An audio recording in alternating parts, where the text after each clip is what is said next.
He cleared the game faster than anyone, and woke up inside it as its hidden final villain. Destined to betray the heroes and plunge the world into despair, he chooses exile instead, hoping to rewrite a fate set in code. But when he meets the saint he was meant to kill, the story begins to glitch. Now the world is shifting, his sword keeps evolving, and the villain everyone fears might become the one who saves it. If the mastermind refuses to follow the script, what new ending will the world create? Let's find out. Enemy characters are encountered, stronger and more attractive than the protagonist. He loved the worlds of swords and magic, and from a very young age, he was always drawn to fantasy stories. He could stay awake for days at night, enjoying the worlds of these stories. His name is Ren Sheena, a fourth-year university student. The screen reads, "Congratulations on completing the game." Does he want to save his net time on the server? The answer options are yes or no. He rejoiced and thought that this completion would be the fastest in the world. He's been busy lately, trying to find a job. But just this weekend, he was free for a long-awaited new playthrough of the game. The Legend of the Seven Heroes Part 2 is a world-famous fantasy RPG. It is the second part of a trilogy, a classic story in which the descendants of the heroes who once defeated the Demon Lord fight against those plotting the Demon King's return. The second part of the game is marked by the greatest shock ever witnessed in history. The protagonist's friend kills the saint. He plunges the country into chaos and leaves many mysteries unanswered. This continues until the Emperor orders the protagonist to kill his friend, but the author reserves the continuation of this story for the third part. The protagonist read in the game chat that there are a couple of other people who have completed the game very quickly. Ren thought that the protagonist's friend is ultimately behind everything in the game. The protagonist read in the chat that a talking rabbit from the Heavenly Kingdom wrote that he will definitely be the main boss in the third part of the game. Panda wrote that the hero was behind it all. He is one of those who are trying to revive the Demon Lord. He thinks so. Ren said that while he replays the game, maybe he will be able to find some hidden skills or something like that. The question on the monitor asks if he wants to start a special plot branch with the skill to summon a magic sword. The protagonist considered summoning a magic sword. He was surprised that in the game was a character with such a skill. He looked at the monitor again, wondering about the answer. Suddenly, the surroundings became bright and Ren's strength began to fade. He opened his eyes and saw the face of an elderly woman who said, "What a good baby." Someone asked if the woman really thought so. The protagonist felt someone holding his head. Everything around him was wet and warm. The girl said she was very happy to hear that. The girl was sure the baby would grow up healthy. The baby was being bathed in warm water. The protagonist didn't understand what was happening. He couldn't see clearly, and his body was barely moving. He couldn't tell if it was a dream or reality. Suddenly, he remembered the question on the monitor and couldn't believe it. A special plotline? He knew it was impossible and absurd. Was this classic fantasy? Ren couldn't believe he had been reborn. An elderly woman asked what the boy's name was. The young woman replied that she had already thought of a name. His name was Ren. The woman reached out and took the baby. He said that this baby's name was Ren Ashen. She pressed him to her chest and hugged him tenderly. The protagonist burst into tears. He remembered that in the game, The Legend of the Seven Heroes Part 2, the one who caused all the commotion was the protagonist's former best friend who betrayed him. Could he really be one of the main enemies? A dangerous character suspected of evil? The protagonist didn't understand why him. Why was he in the game? They had the same name with the same pronunciation, Ren.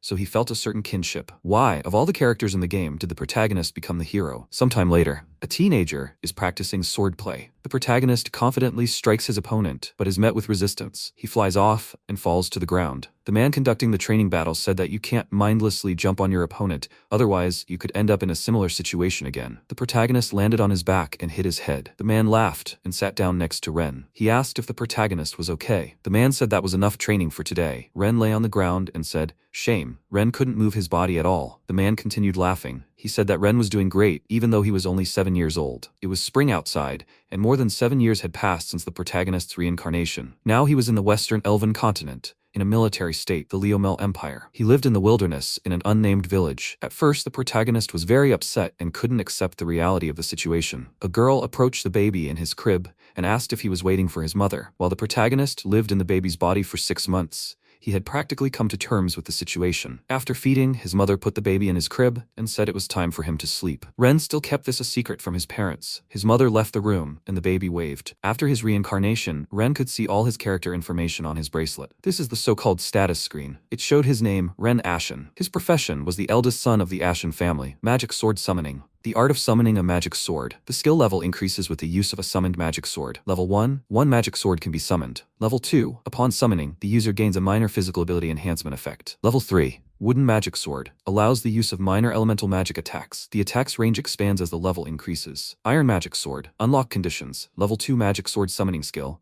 Level 2 wooden magic sword. Unlike the game, there are no columns for level, strength, magic, and attack power. Ren had many questions. Attack power? defense, magic power, physical strength. He seemed more realistic to himself than the protagonist in the game. However, he had never heard of the magic sword summoning skill. First of all, the game has a complex element. The game features hidden skills. Starting with the second game, you can combine up to 3 existing skills and even create your own. Swordsman plus a black mage creates a magic swordsman. The game also features so-called unique skills, which are available only to special characters. Ren thought that magic sword summoning was definitely one of those unique skills at the moment. But at the moment, the protagonist could only summon a wooden magic sword, a tiny wooden sword. According to the description, the art of magic sword summoning is a technique that allows one to summon and use a magic sword to enhance one's skill. This also increases strength and physical prowess. Ren assumed his ability was elemental minor magic. If he remembered correctly, it was a skill that allowed him to grow plants during battle. The protagonist knew it was best not to try the skill in his room. But after fulfilling certain conditions, he could unlock new types of swords. Even if he leveled up his wooden magic sword and magic sword summoning, the next sword he could use would only be an iron magic sword. The protagonist felt it would also be very modest in power. He knew that each sword summoning absorbed the magic power in his body, and when the summoning ended, he would experience a severe headache. In the worst case, he could faint. The only way to avoid all this was to simply continue practicing every day and develop his magic power. The protagonist was sure there would be an easier way to level up in the game. His father entered the room and asked if Ren was asleep. The protagonist was a little startled, as his sword had just disappeared. In any case, based on the protagonist's current abilities, there was no doubt that this world was closely connected to the legend of the 7 heroes. Ren knew that in his future, there was a future he must avoid. If something bad happened, he had to be able to protect himself. That's why he spent his childhood secretly developing his magical abilities. He devoted much time to accumulating knowledge about this world. And now, the protagonist is already 7 years old. He happily greets his father back from hunting. His father asked if it was time for Ren to try sword training. He told his son to go to the warehouse and choose a wooden sword for training. The protagonist was overjoyed. Somewhere in a field, father and son dueled. His father told Ren to be as strong as he could. Ren was surprised. His father apologized for never teaching others sword fighting. He said he learned the craft from his father. Ren answered, "I understand." He warned him that he was attacking, a running start and a strike at the enemy. Dad said it was a good run. He suggested the protagonist continue this way until his body stopped moving. Ren was a little confused. His body after reincarnation was surprisingly in good physical condition. But since he was only 7 years old, he lasted less than 30 minutes during his first training session. Ren lay on the grass and kept repeating that his physical form was terrible. His father said it was not bad for a first time. Ren thanked his father for his words of encouragement and asked him to go home. He wanted to rest a little and come home later. His father went home and said he would visit Ren later. The protagonist sneaked a glance at the dial of his bracelet. He noticed that his level had increased. This was because he was using a wooden sword. After that day, in addition to studying in the morning, Ren spent time with his father after lunch and trained with the sword. He remembered that if he used an item called a magic stone, which could be obtained from the body of a demon, he could increase the mastery of his magic sword. But it didn't work with the magic stone his father had given him earlier. It couldn't be used. So Ren realized he could only use the stones of demons he defeated himself. In any case, unlike in the legend of the 7 heroes, he couldn't relax here. Ren knew he'd have to train hard and long. More than a month had passed since then. Father and son were training again. His father said that compared to their previous fight, Ren could clearly continue fighting much longer, but his striking technique hadn't yet been perfected. His father struck and said the protagonist's center of gravity could be easily shifted by simply knocking his hips off balance. His father threw him and knocked him onto his back. He asked if Ren was okay and suggested they call it a day. Ren screamed that he could still continue training. He begged him to train a little longer. His father urged him to calm down. He said Ren could suffer from overexertion. Day after day, fatigue accumulates. Ren's father said he was doing very well, but asked him to rest until lunch. The protagonist knelt and thanked his father for the training. He noticed his level had risen to 88. He was happy that in a few days he would be able to level up his magic sword summoning art. Ren realized that a long time had passed. He had trained to the point of exhaustion, but was only getting 2 points in the level gauge. But thinking of it as a level increase made him feel better. Ren wondered if it was because he was a gamer. Lately, every day had become a little more fun. The protagonist's mother took his hand and noticed that he had developed calluses on his beautiful hand again. She said his father's training was too harsh for him. His father was all muscles in his head. Ren disagreed. He said it was fine and he had gotten used to it. He really enjoyed training with the sword. Mom took a jar of ointment and said that Ashen is a family of knights who protect their village, meaning a love of the sword is innate. Ren was surprised that Mom didn't like swords. She replied that she was simply afraid of them. The protagonist asked again, afraid? His mother told him that his father had been a swordsman since childhood and was so brave that he wasn't even afraid of demons. He'd saved his mother more than once, but sometimes she was deathly afraid that his bravery might cause him serious harm. Ren thought about it. His mother added that she greatly admired his father because he hunted demons. He earned money so the family could live comfortably and share the meat with the villagers. At that moment, his father came through the door and told his wife not to worry because he was strong. He wouldn't let any of the demons here harm him. He promised that he would no longer be reckless like he used to be. He touched his wife's shoulder and said that the most important thing for him was being happy with his family. Late that evening, the protagonist lay in bed, thinking about his previous life. In his past life, his parents divorced after he was born. His mother took the child with her, but over the years they communicated less and less, and when the protagonist grew up, his mother stopped coming home altogether. But he was grateful to his mother for sending him to university. He was sure she had her reasons. Present time, another duel between father and son, an unsuccessful attack, and Ren lies on the ground again. His father said they should repeat the duel tomorrow. Ren agreed. The next day, Ren did his homework and chores. Now every new day was better than the previous one, especially compared to his past life. In addition to training fights, his father paid great attention to the protagonist's physical fitness. Ren loved reading books and exploring the world. They always ate dinner as a family. Over dinner, they discussed the past day and made plans for the future. Then, a new day would begin, and everything would repeat itself. After training, Ren would collapse, exhausted. His father would ask if his son was okay. His father would offer to continue the next day. Ren, through the pain, explained that he could continue training. Each time he got up, he would experience a headache and everything would blur before his eyes. His father noticed this and asked what was wrong. Perhaps Ren was injured? The protagonist replied that he was not injured. He wondered why his body had become light. Ren shouted that he was attacking his father. He rushed in and tried to strike with his sword, but his father managed to block and parry the blow. Ren was greatly surprised. His father wondered why his son was so fast. He was amazed at Ren's strength. He shouted for the protagonist to strike again without stopping. Ren turned and rushed in with renewed vigor. He tried to strike his father, but his father managed to dodge. Ren realized his strength and speed had increased. He confidently struck with his sword. His father couldn't understand what had happened to his son. How could a child suddenly become so strong? Ren was so engrossed in the fight that he broke his father's sword when he blocked a blow. His father couldn't believe it was possible. Ren swung his sword, but his father picked him up. He tossed him into the air and praised him. His father said he had no idea his son possessed such skill. The protagonist was a little confused. At that moment,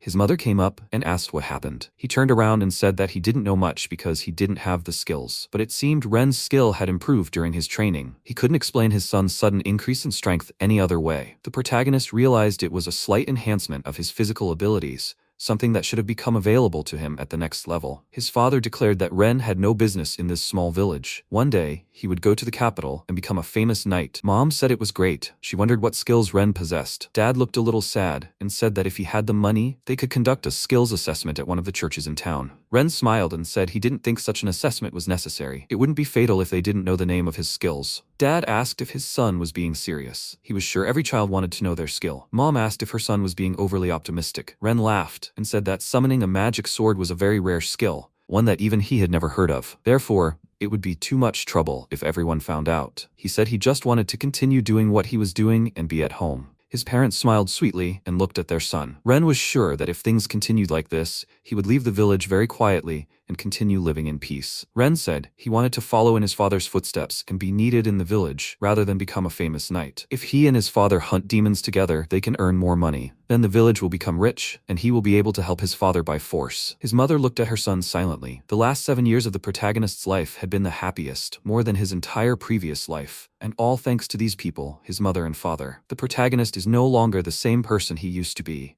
He is Ren, and his heart is completely different. Ren said that he really wants the three of them to continue living in this village for as long as possible. That's all he wants. His father thought about it. He hugged his son and called him insolent. The protagonist felt the strong embrace of his family. Now he was sure that this place was made for him. This was his second home world. And this time, he wanted to spend as much time with his family as possible. He wanted to take care of his family's happiness and avoid a doomed future. He was not the Ren he was in the game. He would live a different life. But this was not destined to happen, because just a few years later, he would meet the girl he was destined to kill in the future. A girl he was never supposed to meet. He didn't expect to have to confront a changing future. Back then, the protagonist didn't know what he knows now. The Leomel Empire's territory, the northern city of Cruzel. A pretty girl sat on a bench.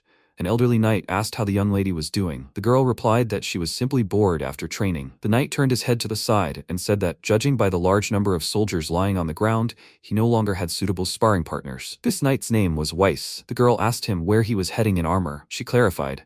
Had something happened in the territory? Weiss replied that he was going to patrol the northwest on the master's orders. The girl said that things seemed very serious if such a knight was called for help. Weiss said his mission was to capture a demon. He said that a nasty fellow had appeared. The girl asked, a demon? At this time in the village? Sheep are grazing in the pasture. A scarecrow guards the city. Civilians are busy with their own affairs. Ren noticed his bracelet. 3 years had passed since his first level up. The inscription on the bracelet screen. The name is Ren Ashen. Occupation: eldest son of the Ashen family. Sword summoning. Magic sword summoning skill reached level 2. Skill level increases with use of the summoned magic sword. Level 1 allows one magic sword to be summoned. Level 2 grants a minor physical ability enhancement effect upon summoning. Level 3 allows 2 magic swords to be summoned. Ren can see the bonus he will receive upon reaching level 3. Wooden magic sword allows minor elemental magic attacks. The attack's range expands as the level increases. Iron magic sword. Unlock conditions for level 2 magic sword summoning skill. Wooden magic sword level 2. The skill level required to reach each new level has suddenly increased. Growth tends to stagnate. Ren thought, 659 in 3 years. 1500 is still a long way off. The protagonist diligently helped his parents with the housework. He thought about how he couldn't train every day, but that couldn't be helped. There were many days when he couldn't train with the sword because he was helping on the farm preparing for winter. A short training session raises Ren's skill level by only 1 point. The village grandmother waved to Ren and said he was early again. The protagonist said good morning to Grandma Rig. They walked down the road together. The protagonist's current strength level was sufficient for a peaceful life in this village. Grandma Rig told Ren that yesterday his father had spoken of his pride. His father had said that his son would become an outstanding knight of the empire. Ren smiled and said that he was very pleased to hear such words, but he had no intention of leaving the village. Suddenly, imperial soldiers appeared on the horizon. Ren froze. Grandma Rig suggested that they return to the fortress as quickly as possible. These horsemen were the Baron's envoys. Ren was surprised. The soldiers rode up to the protagonist's house, where they were met by his father and mother. Knight Weiss apologized for the sudden visit. The protagonist's father replied that it was nothing to worry about. He asked why the soldiers had come to this village.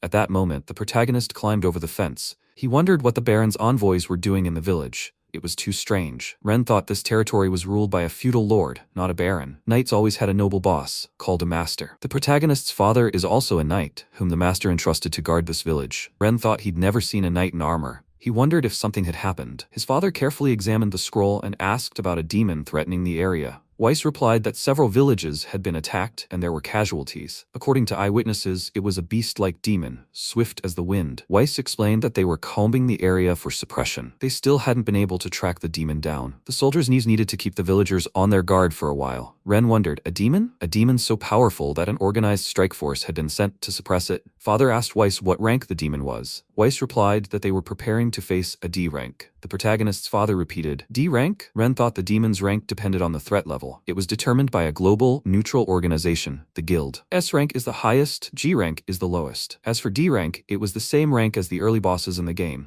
5 knights definitely couldn't handle such power. Father wondered where such a powerful demon could come from. He said that usually demons of rank F, at most, inhabited these surroundings. Weiss replied that they were trying to figure that out themselves. As a precaution, knights should also be sent to neighboring villages. Since the dispatch area was wide this time, it would take the knights 20 days to arrive. The protagonist's father was surprised. 20 days? The protagonist's mother paused. Weiss apologized and said that they were hurrying as best they could. He asked them to try to wait out the situation. The protagonist's father replied that they should carefully explore the forest. Ren wondered what kind of demon it was. In this case, Ren knew the game and needed to find out everything about the demon. The father asked Weiss if the soldiers were tired from the journey. He suggested they rest for a while. Weiss thanked him for the offer and said that the soldiers would trust him for the hour. Weiss asked if the young man standing nearby was Mr. Roy's son. The protagonist's father replied that it was his son. He told Ren to greet the commander-in-chief. Ren was surprised that it was the commander-in-chief. He knew that was the highest rank in this district. The protagonist's mother, Mireille,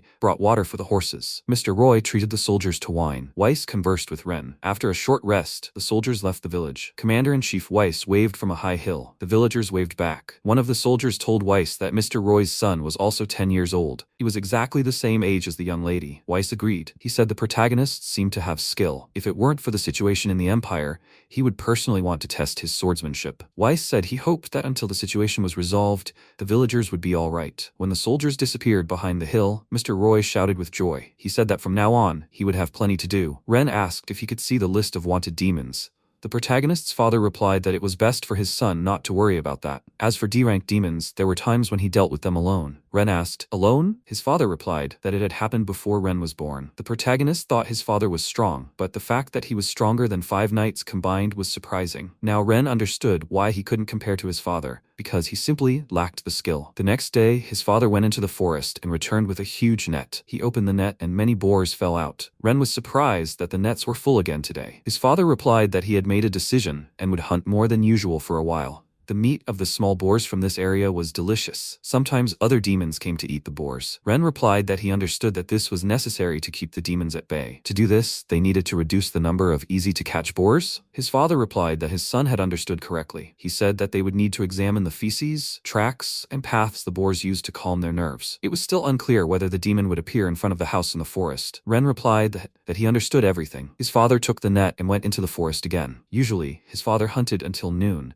But after receiving a warning from a detachment of knights, he went into the forest for the second time in the afternoon. He continued hunting until sunset. In the bathroom, the protagonist asked his father if he'd been overdoing it lately. He asked his father for permission to help him with the hunt. His father replied that he could, but only after the situation with the demon had been resolved. He apologized to Ren and said that was all for now. He couldn't keep up with his training anyway. Ren said there was nothing he could do about it, as he and his mother were mostly busy with boars right now. He didn't have time for his own sword, but he couldn't let the meat spoil. His father smiled and thanked his son for helping his mother. It would be nice if everything stayed all right. Ren didn't want to lose 10 years of peaceful life. His father relaxed while taking a warm bath and fell asleep. Ren called out to him not to sleep in the bathroom. All the following days passed in a similar manner. On the 10th night, the protagonist began to worry about his father. He approached his mother and told her that his father hadn't returned again. He asked if it was too late already. His mother thought for a moment and then said she'd go look. Ren said that in that case, he'd go with her. But his mother said no, because it was already dark and dangerous outside. Ren was outraged. He shouted that it was dangerous for her to go alone. He'll go even if Mom tries to stop him. Mom thought about these words. She realized that sometimes she was afraid her son could get seriously hurt. The protagonist thought about it. They both set out to search. Ren thought that in such darkness he couldn't see anything. Come to think of it, this was really the first time he'd gone outside at night since he'd been reborn. Mom asked him to remember to watch his step.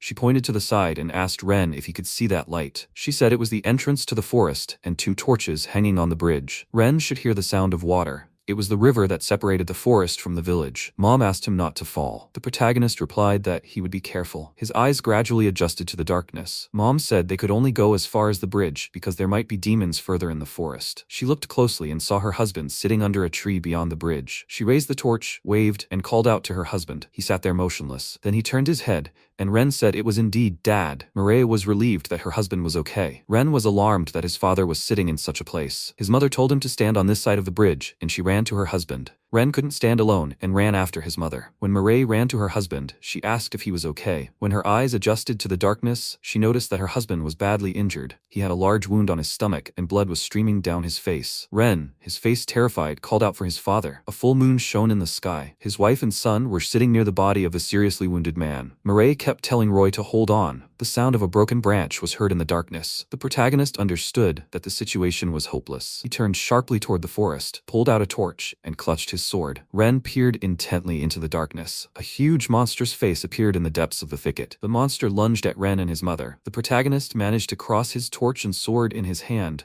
when the monster pounced. Ren fell backward, and the monster sank its enormous teeth into the sword. The protagonist's mother was frightened and called her son's name. The monster's face was very close to Ren's. The protagonist desperately resisted the monster. At that moment, the mother struck the monster with her torch and shouted for it to let go of her son. Ren shouted for the mother to run. A pair of more boars ran out of the forest. He cursed and tried to push the monster away. He used the effect of minor physical ability enhancement. Ren flipped the monster over, causing it to fall on another boar. Ren shouted for the boar to leave him alone. The mother tried to hit the third boar, but it pounced on her. At that moment, Ren struck the boar to protect his mother. She crouched in fear and covered her face with her hands. Ren severed the boar's head with one blow. Another boar attacked him from behind, but Ren managed to strike the monster. He himself was shocked by his reaction time. 2 boars lay defeated on the ground. The third boar simply fled back into the forest in fear. Ren realized he could fight monsters. He had become strong thanks to his father's training and his own skills. The next day at Ren's house, Grandma Rig finished treating Roy's wounds. She said they could rest easy now. Roy was unpredictable now, but everything had calmed down. Mireille thanked Grandma Rig for her help, a tear streaming down her cheek. His mother looked at her son and said that without his help, she wouldn't have been able to bring his father back. Ren thought that fortunately, his father was okay now, but he was tormented by the thought that mere, weak monsters couldn't have beaten his father like that. Apparently, his father had encountered the dangerous monster the knights were searching for. Ren wondered if the monster was still in the forest, but it would take more than 10 days before reinforcements arrived. If the monster came to the village, would his parents and other villagers be in danger? Ren thought there had to be something he could do. Ren went into the forest where they had found his father that night. He found the small boar that had been there the previous night. It was a good sign that the boar hadn't been picked off by other monsters. It would be bad if the scent drew the huge monster they were looking for. Ren thought he needed to hurry and bring these dead boars home. Suddenly, a glow appeared from the boar carcasses, and the bracelet on Ren's wrist sucked the glow in. Ren couldn't believe his eyes. He looked at his success table and noticed the changes. As he expected, his mastery of the magic sword summoning technique and the magic wooden sword had doubled. Ren thought it was because he was absorbing the magical power of the demon stone within the monster's body. The bracelet hadn't absorbed power when the protagonist was a child. This could only work if he hunted himself. Ren picked up the boars and carried them home. That evening at home, Ren approached his mother and said he wanted to talk to her about something. He confidently said that starting tomorrow, he would think about taking over his father's responsibilities. His mother was frightened and asked, "What?" Ren explained that he knew the danger, but he was born into the Ashen family like his father, and therefore it was his duty to protect the village. His mother cried out that no matter how strong he became, he is still a child. Ren lowered his head and said that now that his father was injured, he was the only one in the village who could fight monsters. His mother paused. The protagonist said he knew he was asking the impossible. He asked to be allowed to protect everyone until reinforcements arrived. There was sadness in his mother's eyes. It seemed that Mireille had no intention of sleeping that night. But the next morning, she packed a bag with snacks for her son. She allowed him to enter the forest, provided he returned home before dusk. In the forest, Ren noticed the stone tsurugi. He knew that if he walked forward through the forest for an hour and a half, he would see a huge, sharp rock shaped like a sword. The protagonist had yet to test the properties of the magical wooden sword, minor elemental magic. Ren remembered that there was a powerful boss in the game who could use elemental magic. A noise was heard from behind the bushes. Ren was a little startled. An angry boar jumped out from behind the bushes. The protagonist assumed a fighting stance and drew his sword. He said that this boar scared him. It was another small boar. Ren thought about how to use magic. He called for a tree sapling to appear, for an ivy to appear. Ivy sprouted from the ground. They instantly surrounded the boar and bound it with their stems. Ren was surprised by what had happened. The boar couldn't make a sound, but he couldn't bring himself to hurt a living creature. He knew he'd better finish the boar with one blow. Besides, that required some magic. Elemental magic was indeed easy to use, and the approaching small boars were an opponent. Ren decided to use this chance to practice. Towards sunset, the villagers were greatly surprised. The protagonist had managed to defeat 12 boars on the very first day of hunting. But luck did not turn against Ren. On the second day, he again collected 12 boars. On the third day, he managed to increase their number. On the fourth and fifth days of his hunt in the forest, he again managed to increase the number of boars caught. The seventh day arrived, and Ren still had not encountered the sought-after monster. The magical wooden sword summoning level had reached 97 out of 100. Ren was certain he would soon unlock the magical iron sword and eagerly awaited it. When he returned that evening after hunting, he shouted about it. He went up to the second floor and overheard his mother and Grandma Rig talking. Grandma Rig said Roy was in very poor condition. She promised to take care of him and asked her to wait outside. The protagonist became frightened. He approached his mother and asked what had happened to his father. His mother couldn't hold back her tears. She said his father's condition had worsened with the onset of dusk. He and Grandma Rig had spent many precious and medicinal herbs, but his father was barely hanging on for dear life. Ren asked why this had happened. His mother covered her eyes and said she didn't know. Grandma Rig noted that the medicinal herbs were running low. Mireille began to cry because the herbs would run out that night. Ren was terrified. Grandma Rig burst into tears and begged Mireille to bring the box of formulas from her house. She said her husband knew about the box, she just needed to ask him. Mireille wiped away her tears and ran to Grandma Rig's house. Ren asked Grandma Rig if he could help. He asked if the necessary herbs might grow nearby. Grandma Rig replied that there were no other such herbs in the area because they grew at the foot of Tsurugi Rock. These herbs had frozen during a harsh winter several decades ago. Ren asked, had they frozen? He looked at the table with the herbs and asked if these herbs were needed. Grandma Rig asked him to wait outside while she tended to the patient. Ren went out into the hallway and thought about it. He recognized the rondo herb. There was no mistaking it. It was a healing item he'd often used in the past when he played this game. The protagonist couldn't believe the grass had actually frozen. He wouldn't believe it until he saw it with his own eyes. Ren knew that going into the forest at night was much more dangerous. He ran into the forest as fast as he could. He ran, thinking that if he didn't do something, his father would simply die. He didn't have time to think. There was no way Ren could let that happen. In the forest, there were monkey-like monsters perched in the trees, making strange sounds. Ren ran very quickly through the forest, oblivious to his surroundings. He was in a hurry to reach the cliff. The protagonist stopped abruptly at the foot of the cliff when the forest ended. He descended the hill and walked closer to the cliff. Ren searched for the necessary herbs, but found that there were none left. The protagonist looked up and decided to explore the mountaintop. He decided to use elemental magic to help him climb. Ren again summoned an ivy sapling and climbed up the vine. A bright moon shone from behind the mountain, and in its rays, the protagonist spotted the herbs he needed. Ren crawled to the very top of the mountain and saw a large clearing of rondo grass. Ren was overjoyed that the grass hadn't died everywhere. The protagonist was confident that this amount would be enough to save his father. Suddenly, among the grass, Ren noticed the bones of small boars. He wondered how the bones ended up on top of the cliff. Ren examined the bones more closely and noticed some ornamentation. He decided to go back down, as he had a bad feeling about this. When Ren reached the bottom, he ran back to the village. But suddenly, a herd of boars appeared in his path, making frightening sounds. The protagonist was a little confused, but when the boars charged, he pulled himself together and began the fight. He slaughtered the boars one after another. Suddenly, Ren sensed something was wrong. The protagonist noticed that the boars were frightened by something and were trying to run away. Ren felt someone's cold breath. He turned around and noticed a huge monster on the ledge. The monster radiated terror. Now Ren realized it was the very same wolf-like monster he had been searching for. The monster had several pairs of eyes and its tail resembled long tentacles. It was a D-rank monster, the Wolf Chieftain. The Wolf Chieftain is a beast whose strength ranks at the peak of the D rank. Defeating such a beast will yield a rare item from a unique monster. This is a rare breed, known for its uniqueness. Ren began to run away from the monster. The protagonist looked back and saw a bright light rapidly approaching. The wolf wanted to catch its prey, but Ren managed to jump into the air. The protagonist flipped mid-flight and kicked off the tree with his feet. At that moment, the wolf tried to bite again, but Ren dodged, and the wolf sank its sharp teeth into the tree trunk. The protagonist cursed, thinking that this monster was too fast for him. Moreover, this was no ordinary beast. The wolf noticed it had missed and used wind magic against the protagonist. The enormous tree trunk shattered into splinters near Ren. The Wolf Chieftain is capable of harnessing the power of wind. He gathers the wind's power within his body to create invisible hands. In this way, the wolf can disarm an enemy, but the wolf can also use wind magic to attack. Ren thought this was very bad, because this was a beast he should never have encountered. This monster would never let the protagonist escape. Ren thought about how to defeat this monster. The offensive power of its nature, magic, was still weak. Ren had only one option: get to the monster's belly. The protagonist was terrified he wouldn't succeed. He stared at the wolf, who assumed a fighting stance, ready to attack. Ren noticed a wound on the monster's paw and wondered if his father had inflicted it. Now Ren understood how his father had managed to escape the monster.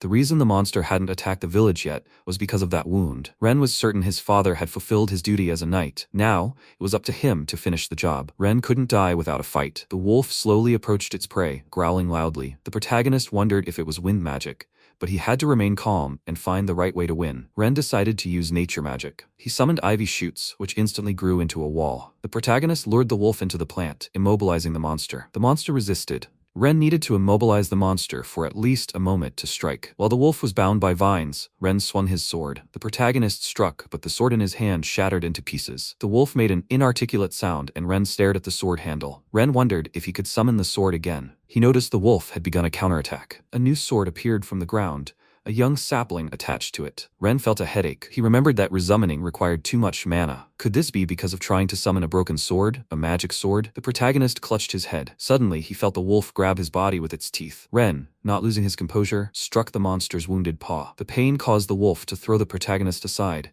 and Ren hit his back against a tree. The protagonist lay on the ground, his entire body in pain. The wolf stood there, baring its teeth. Ren erected a protective fortification of ivy in front of him. The bushes hid his body from the monster. The wolf began to gnaw vigorously at the branches, trying to reach the protagonist. Ren noticed he was bleeding and thought he might lose consciousness at this rate, but the protagonist remembered the medicinal herb and pulled it out of his bag. He wondered what would happen if he used the herb. Ren remembered his sick father and decided he shouldn't use the herb because he might run out. Ren almost forgot why he was here. He frantically began to think, trying to find a way out. The monster had practically chewed through the bushes. Its muzzle was almost touching the protagonist. Ren wondered what weapon he could use. The protagonist thrust his sword into the monster's mouth and looked at the bracelet. The wolf briefly stepped away from the bushes and used wind power. All the defenses shattered into pieces, and Ren rolled head over heels to the side. He managed to get to his feet and hide behind a tree. Ren noticed he was back near the cliff. The monster charged. The protagonist cursed. He shouted for the wolf to hold still for a moment. Ren used the power of the sapling, and the ivy entangled the monster's movements. Ren, wounded, ran quickly. He knew he had no more mana left and needed to hurry. The monster tore through the ivy vines with its teeth. The protagonist wanted to reach the corpses of the small boars as quickly as possible. He needed the 3 magic stones. He knew that if he absorbed the stone's power, he would be able to wield a magic sword made of metal. The monster ran swiftly after the protagonist. Ren thought that a magical wooden sword couldn't defeat the monster. He could only hope for a miracle. Ren threw the wooden sword toward the wolf. The monster managed to dodge, The protagonist noticed sprouting from the sword, once again restricting the monster's movements. The wolf resisted with all his might. Ren reached out to summon the magical stones from the boar's bodies. He knew he had to find a way to save his father. The stone's power transferred to the protagonist's bracelet. Ren thought he couldn't lose here. He looked at the bracelet and waited for the demonic metal sword's level to change. The protagonist concentrated all his power between his hands. He understood this was his last hope for change. The wolf opened its mouth wide and prepared to attack the protagonist. The wolf practically swallowed the protagonist's head. Ren had the last of his available strength. Before the wolf could close its jaws, the protagonist thrust the sharp sword far forward and concentrated all his power. A bright beam of light erupted from the monster's head. It was an attack with all his heart. The sword pierced the monster's head and exited from the back of its head. The wolf barked and fell dead to the ground. The wounded protagonist sighed and sat down next to the monster. He proudly held a magical metal sword in his hand. He looked closely at his bracelet and noticed that it was absorbing the wolf chieftain's magic stone. Ren thought that things were bad because his body wasn't moving at all. The protagonist clutched his bag of herbs and thought about his mother. Someone was galloping on horseback in the direction of the beast's cry. The protagonist turned his head and saw horsemen galloping in his direction. The knights surrounded the monster's body and approached the exhausted protagonist. The soldiers loaded Ren onto one of the horses and rode off toward the village. One of the soldiers knocked on the door of Ren's house and asked if anyone was home. Mireille opened the door, and the soldiers informed her that they were knights from Cruzel. They apologized for their rudeness and said there was no time to waste. They hurried to carry the protagonist to his room. Mireille froze in horror when she recognized the wounded boy as Ren. She asked what had happened. One of the soldiers explained that they had just arrived, but the boy was desperately clutching the bag. They assumed it contained something important. Mireille opened the bag and saw that it contained the rondo herb. She looked at Ren's bloodied body and couldn't believe he had managed to find the herb. Mireille clung to her son and burst into tears. Meanwhile, in the city of Cruzel, Knight Weiss asked again what the soldier had told him. The soldier knelt down and declared that the protagonist possessed immense strength. Knight Weiss clarified that he was talking about Ren Ashen. He couldn't believe Ren had managed to single-handedly defeat the wolf chieftain. At that moment, a young lady approached Weiss and asked again, "The wolf chieftain?" She was surprised that in these parts there was a boy who could single-handedly defeat a D-rank monster. 2 months later, the inscription on Ren's bracelet. Name, Ren Ashen. Occupation, eldest son of the Ashen family. Magic sword summoning, level 0. Magic sword summoning skill. Skill level increases with the use of the summoned magic sword. Level 1 can summon 1 magic sword. Level 2, upon summoning, receives a minor physical ability enhancement effect. Level 3 can summon 2 magic swords. Wooden magic sword. It allows for minor elemental magic attacks. The attack's range expands as the level increases. Iron magic sword. Sharpness will increase as the level increases. Bandit magic sword. Certain ability to forcibly steal random items from the target. Ren looked at his hand, and on one of his fingers was a bandit magic sword. It looked more like a piece of armor than a sword. He couldn't believe he'd get his hands on a new type of magic sword after defeating the wolf chieftain. Ren looked at the decoration, placed it in his bag, and began climbing down the vines from the cliff. Suddenly, a horseman called out to the protagonist. He said Ren wasn't in the best condition yet. The soldier mentioned that they'd asked to call them when he was ready to go into the forest. Ren smiled and apologized. The protagonist mounted the horse with a soldier. He said he only managed to survive because the knights had arrived much faster than expected. The knight replied that the rush was worth it. Hearing such words now, the knight said Ren had surprised everyone with his physical endurance. The knight asked what was in the backpack Master Ren was holding. The protagonist replied that the backpack contained treasures hidden by the wolf chieftain. Ren explained that he wanted to sell these treasures and use the money to help the village, but he was worried about taxes. Would everything be alright? The young knight explained that this year's reward was a tax exemption. The wolf chieftain's raw material that Ren wanted to sell was an incredibly valuable medicinal material. There was a gentleman in town who bought this material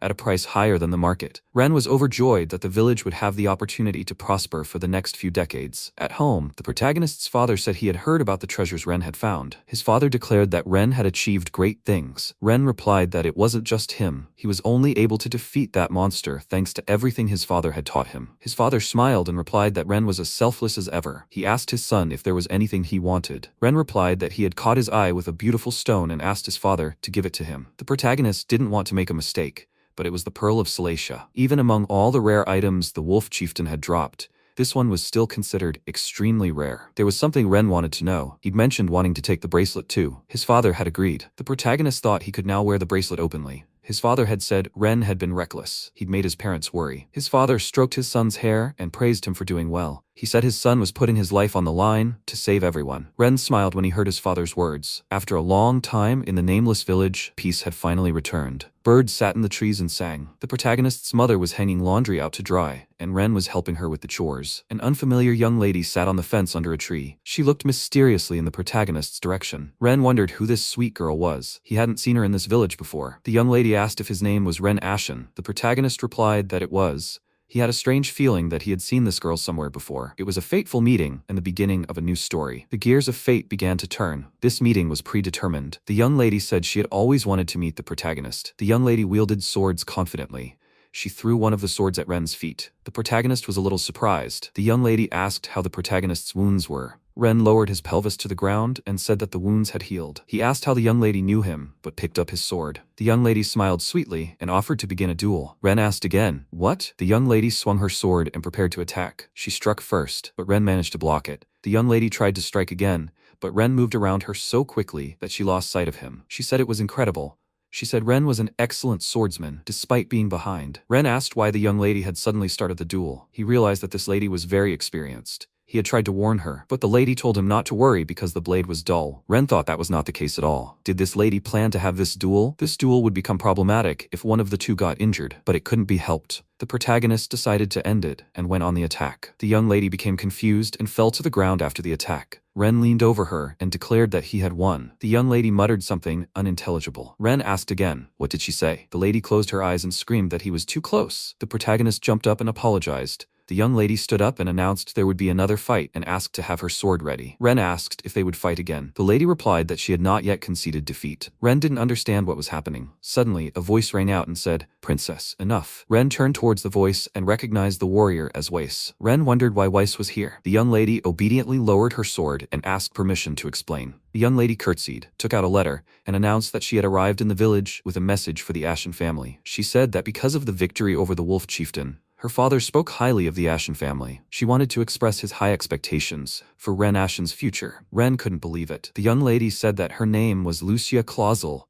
and that she was the Saint of White. Ren's expression was frightened, as he remembered what would happen to Lucia Clausel. One of the knights asked the princess why she had acted alone without his knowledge. Weiss said he was more concerned about the princess's lack of escort. The princess replied that the soldiers had been resting for too long. Ren thought she was the girl he was supposed to kill in the Legend of the Seven Heroes. He didn't understand why she was there. All the guests had gone to Ren's house. The princess was talking with the protagonist's father in Weiss's presence. The mother was treating all the soldiers to tea. Later, Ren went for tea with Lucia. He couldn't understand how this had all happened. Lucia Clausel was the Saint of the Whites. In the Legend of the Seven Heroes, she didn't join the protagonist's team in the event battles, but her power was immense. The princess couldn't match the protagonist's strength until he leveled up. Everyone knows she can't play the protagonist's love interest and is called an invincible heroine. The princess asked if Ren was planning to visit the kingdom. The protagonist was surprised. The princess said she had personally come to the village to witness the abilities of the one who had defeated the wolf chieftain, but a brief sparring match had convinced her of something. The princess said Ren was not only strong, but also courageous. She said that despite the unexpectedness of the sparring match, his decision to raise his sword without a moment's hesitation was proof of this. The protagonist thought, "Is this a sudden offer to fight?" He bowed his head and thought that he was defeated. He had heard from a guard that this village was located on the border of Clausel, but it seemed it would take more than 10 days of horseback riding to reach the city. Ren thought that as long as he remained in this remote village, he would never meet her. The feudal lord's daughter. The protagonist assumed the princess had come all the way here of her own free will, just to meet and fight him. Lucia asked Ren if something was wrong. The protagonist replied, "No." He said the princess was overestimating him because his father had managed to wound the wolf chieftain, while he had only won thanks to his own abilities. And even earlier, during their sparring, he hadn't even learned the proper technique. Therefore, he didn't possess the courage Lucia spoke of. The princess asked the protagonist not to be modest. She said anyone else in his place would have bragged about defeating such a monster. The princess added that Ren was different from nobles who only talked. That's why she wanted the protagonist to come with her to Cruzel, no matter what. That way, they could spar whenever they wanted. Ren thought the princess simply loved swordplay. Judging by their sparring, the princess had been working hard. Ren decided he'd keep as much distance as possible. He said he was sorry to upset the princess, but he had no intention of leaving the village. Princess Lucia said he'd been trying to keep his distance all this time. The princess asked if he didn't like her. Ren replied that he didn't. If he left, his father would be the only person in the village who could feed everyone. If another monster like the wolf chief appeared again, the village would surely be destroyed. The princess paused. Ren said he liked living in the village and had never considered living in the city. Lucia placed a cup of tea on the table and replied that she understood. She thought she wouldn't deviate from her plan. A glimpse of a serene future. Ren, his parents, and Lucia were having dinner. After dinner, the protagonist went to chat with the horses. A sword fell from Ren's feet. He turned and asked, "Is this training after eating?" Lucia replied that if Ren understood everything, so much the better. She smiled and said she had received permission from Weiss and her parents, so there was no need to worry. Ren was surprised that the princess had managed to convince even Weiss. He approached the sword lying on the ground and considered simply leaving it there. The princess said that if Ren didn't take his sword, she would stay here a little longer. The protagonist smiled and said he was in a good mood and ready to train. Lucia paused. She asked why he was starting the conversation from afar to refuse her. Surely he must have his reasons. The princess looked at the protagonist mysteriously and said that if she won, he would tell her his reasons. He would also definitely go with her to Cruzel. The princess asked Ren to prepare. The protagonist asked what would happen if he won. The princess replied that in that case, she would return to this village again. Ren thought he would lose no matter what. The princess loudly declared that she was attacking. The protagonist froze but managed to block the attack. The next blow, and Ren dodged again. The princess couldn't understand how he was able to block blows like that. She was sure he had let his guard down. Ren asked why the princess was so fixated on defeating him. The princess said, "Isn't it obvious? She simply hates losing. As the Saint of White, she doesn't want to lose to a boy her age." The princess tripped him, and Ren fell backward. He said he didn't understand what her status as the Saint of White had to do with this. Lucia replied that her skill as the Saint of White was blessed with skillful swordsmanship and physical ability. She is capable of using divine magic, so her loss would be terrible. She cried out that this was a terrible disappointment and rushed to attack. Lucia promised that from now on she would be serious. The princess dealt blow after blow. She wanted to defeat Ren. The protagonist noticed that the princess had become much faster and stronger, like a different person. It must be divine magic. If he remembered correctly, divine magic combines the power of white magic, which can heal wounds, with the power of holy magic, which can counter undead, curses, and poisons. It is a powerful magic that can even strengthen party members. Simply put, divine magic, swordsmanship, and enhanced physical abilities, these are all skills of the White Saint. Ren thought the princess was strong in this state. He asked the princess if she couldn't use this before. Lucia shouted that she knew, but Weiss would scold her if she used this power without permission. Ren was surprised that the princess had received permission this time. Weiss was spoiling the princess too much. The protagonist collected his thoughts and decided it was time to fight seriously. He confidently began attacking, sparing no effort. Ren noticed he had adapted to the princess's movements, meaning he could anticipate her. A couple of lunges, and Ren held his sword to the princess's throat. Yes, Lucia was strong, but only by comparison with the strength of a wolf. The princess's face was frightened, as she hadn't expected such speed from the protagonist. He blocked her sword hand and prevented her from striking with her other hand. The princess was confused. When Ren released his grip and stepped aside, the princess again launched an attack. She dealt blow after blow. Ren fought back. When he used the princess's move,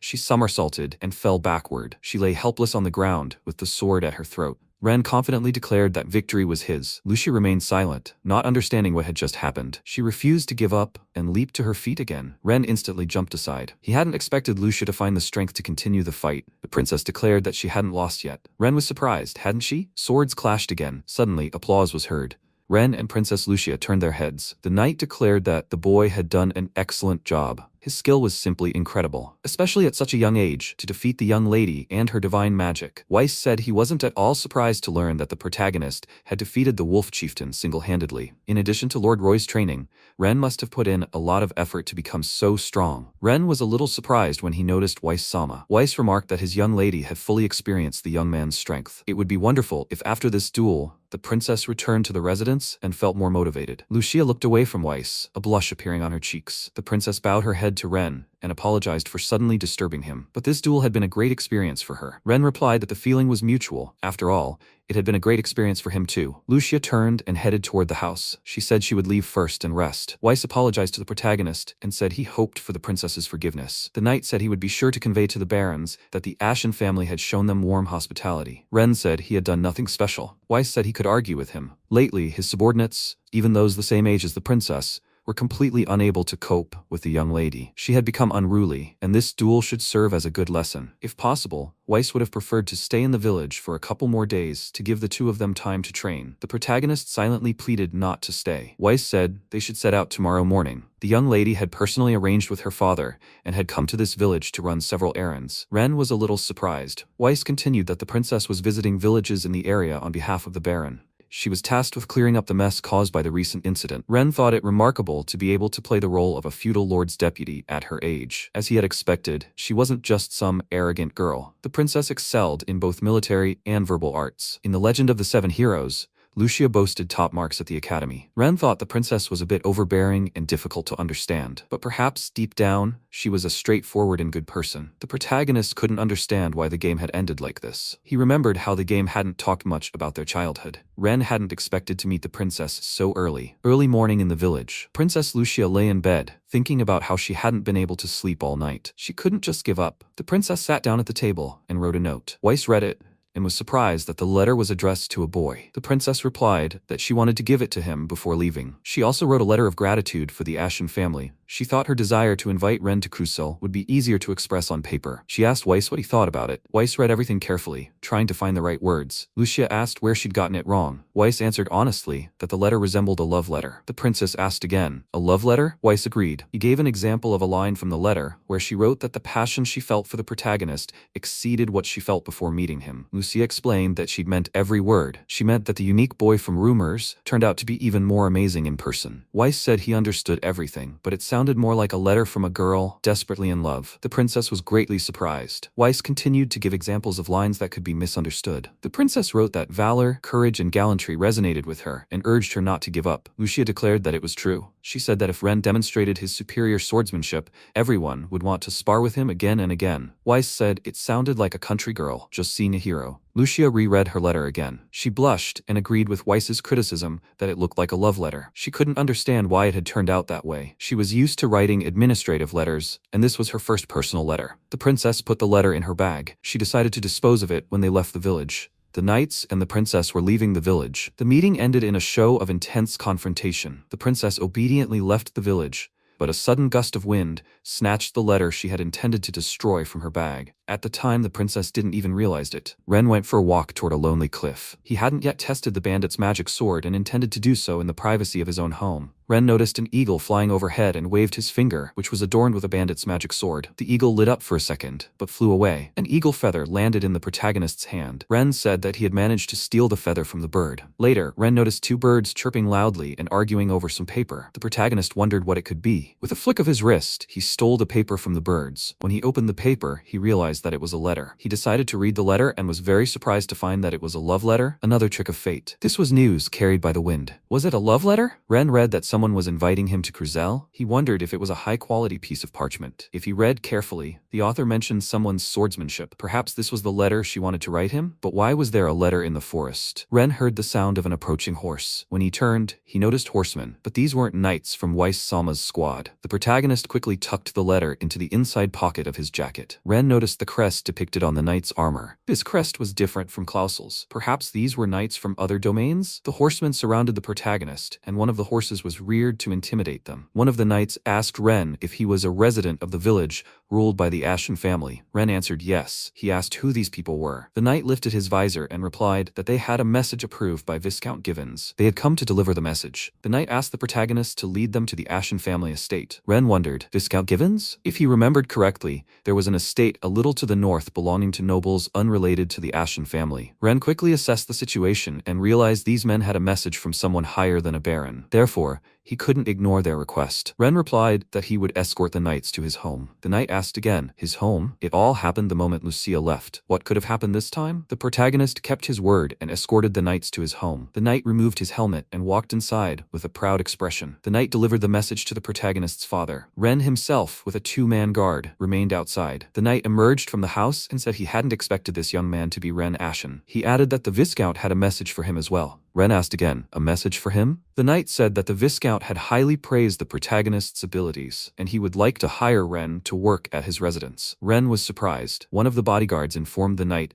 that the lord had invited Sir Ren first. The knight clarified that the bodyguard was from the Clausel family. A simple invitation didn't mean Sir Ren had given his affirmative answer. If so, then there was no problem in attempting to recruit the protagonist. The bodyguard explained that the problem existed regardless. This village was within the Clausel family's domain. If the knight decided to speak with Sir Ren, he would first need to speak with them as representatives. Regardless of the difference in status or faction, wasn't this just common courtesy? The bodyguard was sure any servant of the esteemed Viscount Givens would understand. Ren remained silent and listened attentively to the conversation. The knight smirked and replied that they would correct their mistakes. The bodyguard silently watched Viscount Givens' knights depart. As he left, the knight said they would come again. He and his entourage rode away. The protagonist's father read the message and said that, having provided probable cause, the Viscount was speaking of incorporating these lands into his domain. In other words, the tides of factional conflict had progressed this far. Ren thought about the conflict between the factions. The bodyguard said he was ashamed to admit it, but Sir Roy was absolutely right. Ren recalled that in the game, the Leomel Empire is divided into 3 factions, with all aristocrats belonging to one of them. The first is the Imperial faction. It expresses deep reverence for the nation's founder, King Leon,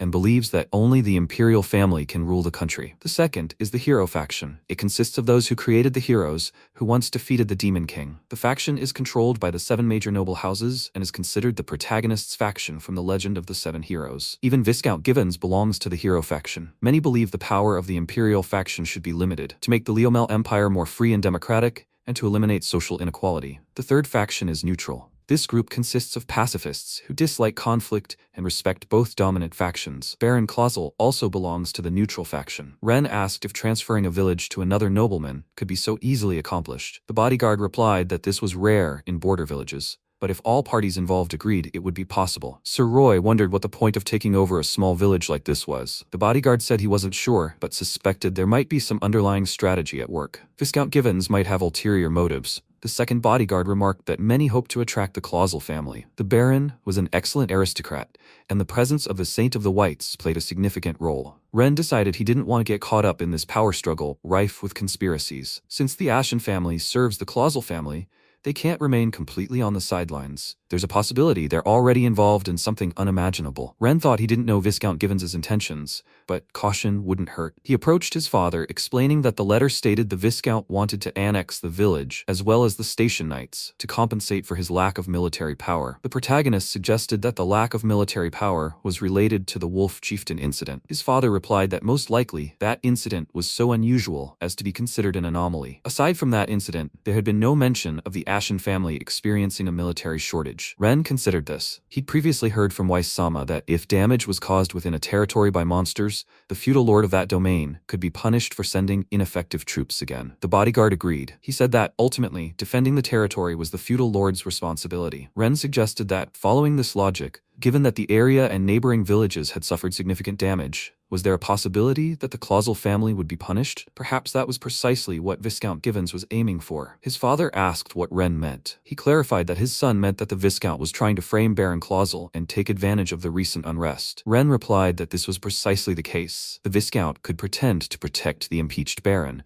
and then lure him into the heroic faction. Sir Roy tried to comprehend everything. Ren said that if the Baron had planned this from the beginning, and had been supporting it for some time, then at worst, the incident with the Wolf Chieftain was also connected to Viscount Givens. Father said this had gone too far. He asked if Viscount Givens had intentionally released the monster. Ren replied that perhaps his suspicions were unfounded, as he had no proof. But if so, then everything that had happened made sense. Father said he understood everything, and that if this were indeed true, it could cause a major scandal. The bodyguard was surprised that Ren had figured it out so quickly. To be honest, the Baron was also worried that such a thing might happen. The bodyguard called Ren a genius. Ren replied that it was all just his guess. At this point, they were capable of much, and should remain vigilant to prevent unforeseen situations. Father replied that Ren was right. He couldn't lie around forever. Mother asked her husband not to strain himself. The second bodyguard said they should immediately report this to the Baron and ask him to remain vigilant. Ren agreed with this plan of action. The protagonist understood that his position could change, and he would have a chance to confront the faction of heroes who had been his allies in the legend of the Seven Heroes, but he had no idea what might happen. Sometime later, Ren continued with his chores and studies. The season changed to autumn and then to winter. The bodyguard informed Ren that there had been another successful hunt today. Ren agreed. He reported that thanks to the bodyguard's help, the village was able to fully prepare for winter. The bodyguard remarked that Ren's talent never ceased to amaze him. If he had gone to the imperial capital, he would certainly have achieved great success. Ren smiled and said he wouldn't leave the village because he was the Ashen family's heir. The bodyguard burst into tears and said he was very sorry. The second bodyguard calmed his comrade and asked him not to bother Sir Ren. The protagonist informed his parents that he had returned home. A familiar voice from the room answered him with a return. It was Princess Lucia. She said that if Ren was looking for Madame, she would return soon. Ren was speechless at what he saw. He screamed loudly. What was wrong? Lucia covered her ears and asked why he was screaming like that. She asked him not to scream like that anymore because the noise hurt her ears. Ren asked why. What was she doing here? Lucia clarified. What do you mean, what was she doing? She explained that there could only be one reason she was here. Since he himself hadn't come to the city had come to him. Ren was surprised. Real magic. Lucia held a showerhead in her hand, filling a trough with water. Ren was delighted when he saw a showerhead in the princess's hands. She asked how convenient it was. In gratitude for the friendly sparring, she brought one of her magical tools. It was a crystal sphere that created water. Thanks to it, he would no longer have to go the river or the well. The protagonist wondered if these magical tools were powered by magical stones. He agreed with the princess that it was convenient, but was it a very expensive item? The princess replied that there was no need to worry. It was an old showerhead that didn't work, but she had fixed it with her own pocket money. The princess asked for this as an apology for the incident with Viscount Givens. She explained that her father had wanted to object, but dealing with high-ranking aristocrats was very tedious. Even she, the Saint of Whites, didn't have enough influence to bypass ranks and factions. Ren asked again, really? Lucia replied that a saint blessed by the supreme deity Elfin had been born more than once in human history, but unlike the Seven Heroes, they had failed to defeat the Demon Lord or achieve anything significant. Ren wondered if even universal respect put him on the same level as King Leon or the Seven Heroes. Princess Lucia asked Ren to take her to his father's room. The protagonist was surprised. Father? The princess approached Sir Roy, placed her palms on his body, and a glow appeared. The protagonist stood aside and watched, wondering if it was sacred magic. Sir Roy sat on the bed and thanked Lucia. The young lady replied that it wasn't worth thanking. In the hallway, Ren asked the princess if she had healed his father the last time. Lucia proudly replied that it had been her. Didn't he know? Ren apologized and claimed he knew nothing. They went outside and began their duel. Ren noticed the princess's movements had become even more precise. She had honed her skills in such a short time. Suddenly, the princess tripped and began to fall on Ren. He caught her and asked her to be careful. The protagonist politely asked if the princess was okay. Lucia was a little confused and quickly walked away from Ren. She shouted that Ren was making fun of her. He wasn't at all tired or exhausted from the duel. She asked how much stamina he had. Ren didn't know what to say. The princess admitted that she had a lot of fun when they sparred. She suggested they have another duel in the morning. Lucia declared that this time she would win. Ren thought about it. Lucia stayed with them for a few days. They had a few more sparring sessions, but it was time for the princess to go home. She mounted a horse with one of the soldiers and said goodbye to Ren. The protagonist and his mother watched the horseman ride away. Ren thought the princess was indeed planning to return, but they shouldn't get too close. Winter came to an end, and in Ren's 11th spring in this world, the following happened. Ren and his father were returning from hunting. The protagonist remarked that it seemed his father had finally recovered. Sir Roy replied that it was all thanks to the care of his loved ones. They noticed many soldiers from afar near the house. Had Viscount Givens' knights returned again? The knight told Sir Roy that they had been waiting for him. Father asked what they had brought this time. The knight replied that it was another request to join them. Viscount Givens still counted on the Ashen family's abilities. The knight added that he had good news for Ren. Sir Roy asked again, for Ren? The protagonist had a bad feeling. The knight said the Viscount had offered to support Ren Ashen's entry into the special class of the privileged Imperial Cadet Corps. The Ashen family bodyguards and Ren's father were surprised. Sir Roy remarked that admission was difficult enough, but what if Ren were in the special class? The knight proudly replied that he understood Sir Roy's surprise. After all, the Imperial Cadet Corps special class was truly outstanding. Only the heirs of the 7 great nobles and heroes, the general's successors, and certain talented youngsters raised in the capital from childhood were admitted. Viscount Givens held the position of Deputy Minister of Justice at court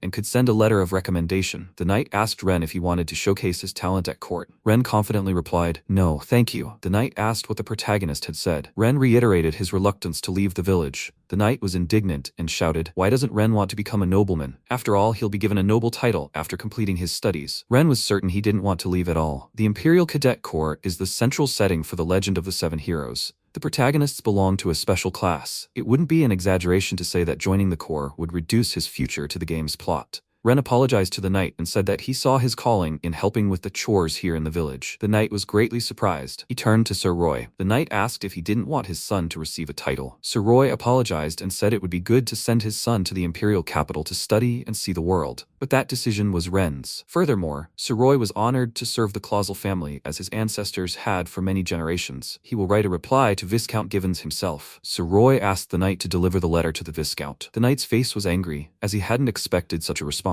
He said there was no point in writing a letter, as they would verbally convey Ren's answer to the Viscount. The knight turned and, as he left, said he was sorry to receive such a reply. Ren and his father watched the Viscount's messenger leave empty-handed. A few days later, under different circumstances, soldiers from the Clausel family galloped in. One of the riders carried Princess Lucia. Thus, she appeared at the protagonist's house for the third time. The princess was unconscious and was being cared for by the protagonist's mother. Weiss explained to Ren that Lucia had fallen ill about 3 days ago. They were on their way to another village. Ren asked what exactly had happened. Weiss replied that it was not a simple illness. It affects children with a high level of magical power. It is impossible to catch this disease. And after the illness, immunity develops. The suddenness of the attack and the lack of symptoms are troublesome. If the patient is suffering from a fever and their immune system is weakened, there is a risk of fatal complications. Lucia should rest for 2 to 3 weeks. Ren considered this. He said there was no need to worry. In this situation, the soldiers could wait until the young lady fully recovered. Time passed, and the princess's condition stabilized. 3 days later, Ren and his bodyguard knocked on the young lady's door. Someone asked him to enter from behind the door. Ren apologized for disturbing her. Lucia sat up in bed. Ren thought she could still feel her cheeks burning. Suddenly, Lucia apologized to Ren. The protagonist didn't expect this. The young lady said she had come to the village without permission and immediately fallen ill. On top of that, Ren had to care for her. The protagonist tried to object, saying it wasn't the princess's fault. It was nothing for him to care for a sick woman. He asked her not to be upset about it. Lucia said it wasn't right.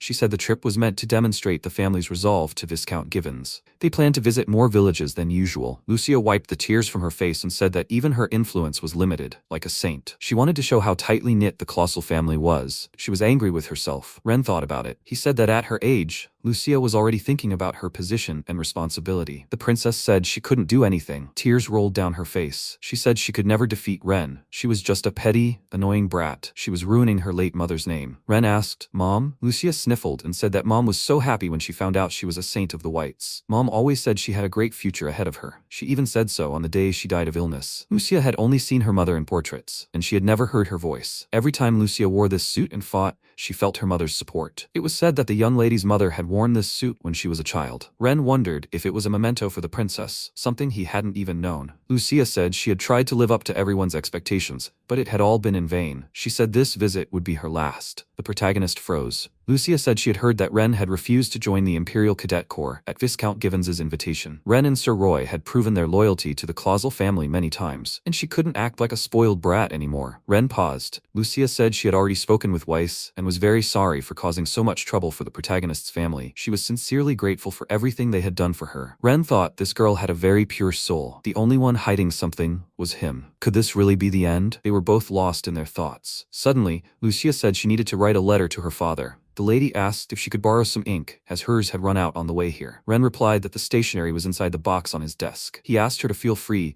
to use whatever was necessary. Lucia asked again, "His desk?" Ren smiled and said that it was actually his room. It just so happened that when she arrived, he was cleaning the guest room. Lucia said she brought nothing but trouble. Ren replied that was not true. He asked if she could bring a fire magic item the next time she came. He could even use a spare one. Lucia asked what Ren meant. Ren replied that it would be convenient to have a fire-starting item. Lucia reminded him that this was her last visit. Ren continued to insist that he was talking about her next visit. The princess raised her voice and again said that she wouldn't come here again because she was causing trouble. Besides, Ren himself was avoiding her and their sparring matches. The protagonist scratched his head and replied that if someone suddenly suggested sparring, everyone would be at a loss. Right? He explained that as long as Lucia gave him warning from now on, everything would be fine. He could fight her as much as he wanted, as long as they were in the village. Lucia was surprised. Ren said he didn't want the princess's condition to worsen, so he would go. He suggested they talk when she felt better. The protagonist walked out the door and clutched his head. He was shocked by what he had said. Lucia pondered the words. Will she be able to come back here again? Suddenly, she realized her head no longer hurt. She got up and went to write a letter to her father while she still had the strength. She hoped Ren wouldn't mind her using his desk. Lucia looked inside the box where the ink was. She opened the beautiful box containing the ink and noticed a sheet of crumpled paper. She unfolded the paper and read the words written on it. The passion she felt for him now surpassed what she felt even before they met. His valor, courage, and gallantry. Lucia remembered Weiss's words that this letter looked like a love letter. She couldn't understand why this letter was in Ren's room. She thought she had lost it. Where did Ren find this message? It wasn't that he found it, but that he read it. Lucia sat on the floor and asked herself questions. Why? For what purpose? The princess reassured herself that Weiss was mistaken. It wasn't a love letter, just a letter she'd worked hard to write. She wasn't sure she had feelings for Ren. He was just strong and had a pleasant personality. That's all. Lucia couldn't understand why Ren kept this letter. He could have simply thrown it away, but he was guarding it as if it were something precious. The princess carefully folded the letter and put it back in the box. She was tormented by the question. Would Ren have wanted her to develop feelings for him? What was Ren thinking when he read this letter? She remembered the smile on Ren's face. The next day, the young lady asked Weiss and the soldiers to help with hunting and carpentry. Weiss said they felt obligated and were willing to repay the hospitality. Ren thanked Weiss. The protagonist's father said he would go into the forest with Weiss and his group, and Ren would help the others with the repairs. Ren agreed. The protagonist's mother announced that she was going to Grandma Riggs for medicine. Lucia watched from the room's window. One of the soldiers asked Ren where the repair materials were.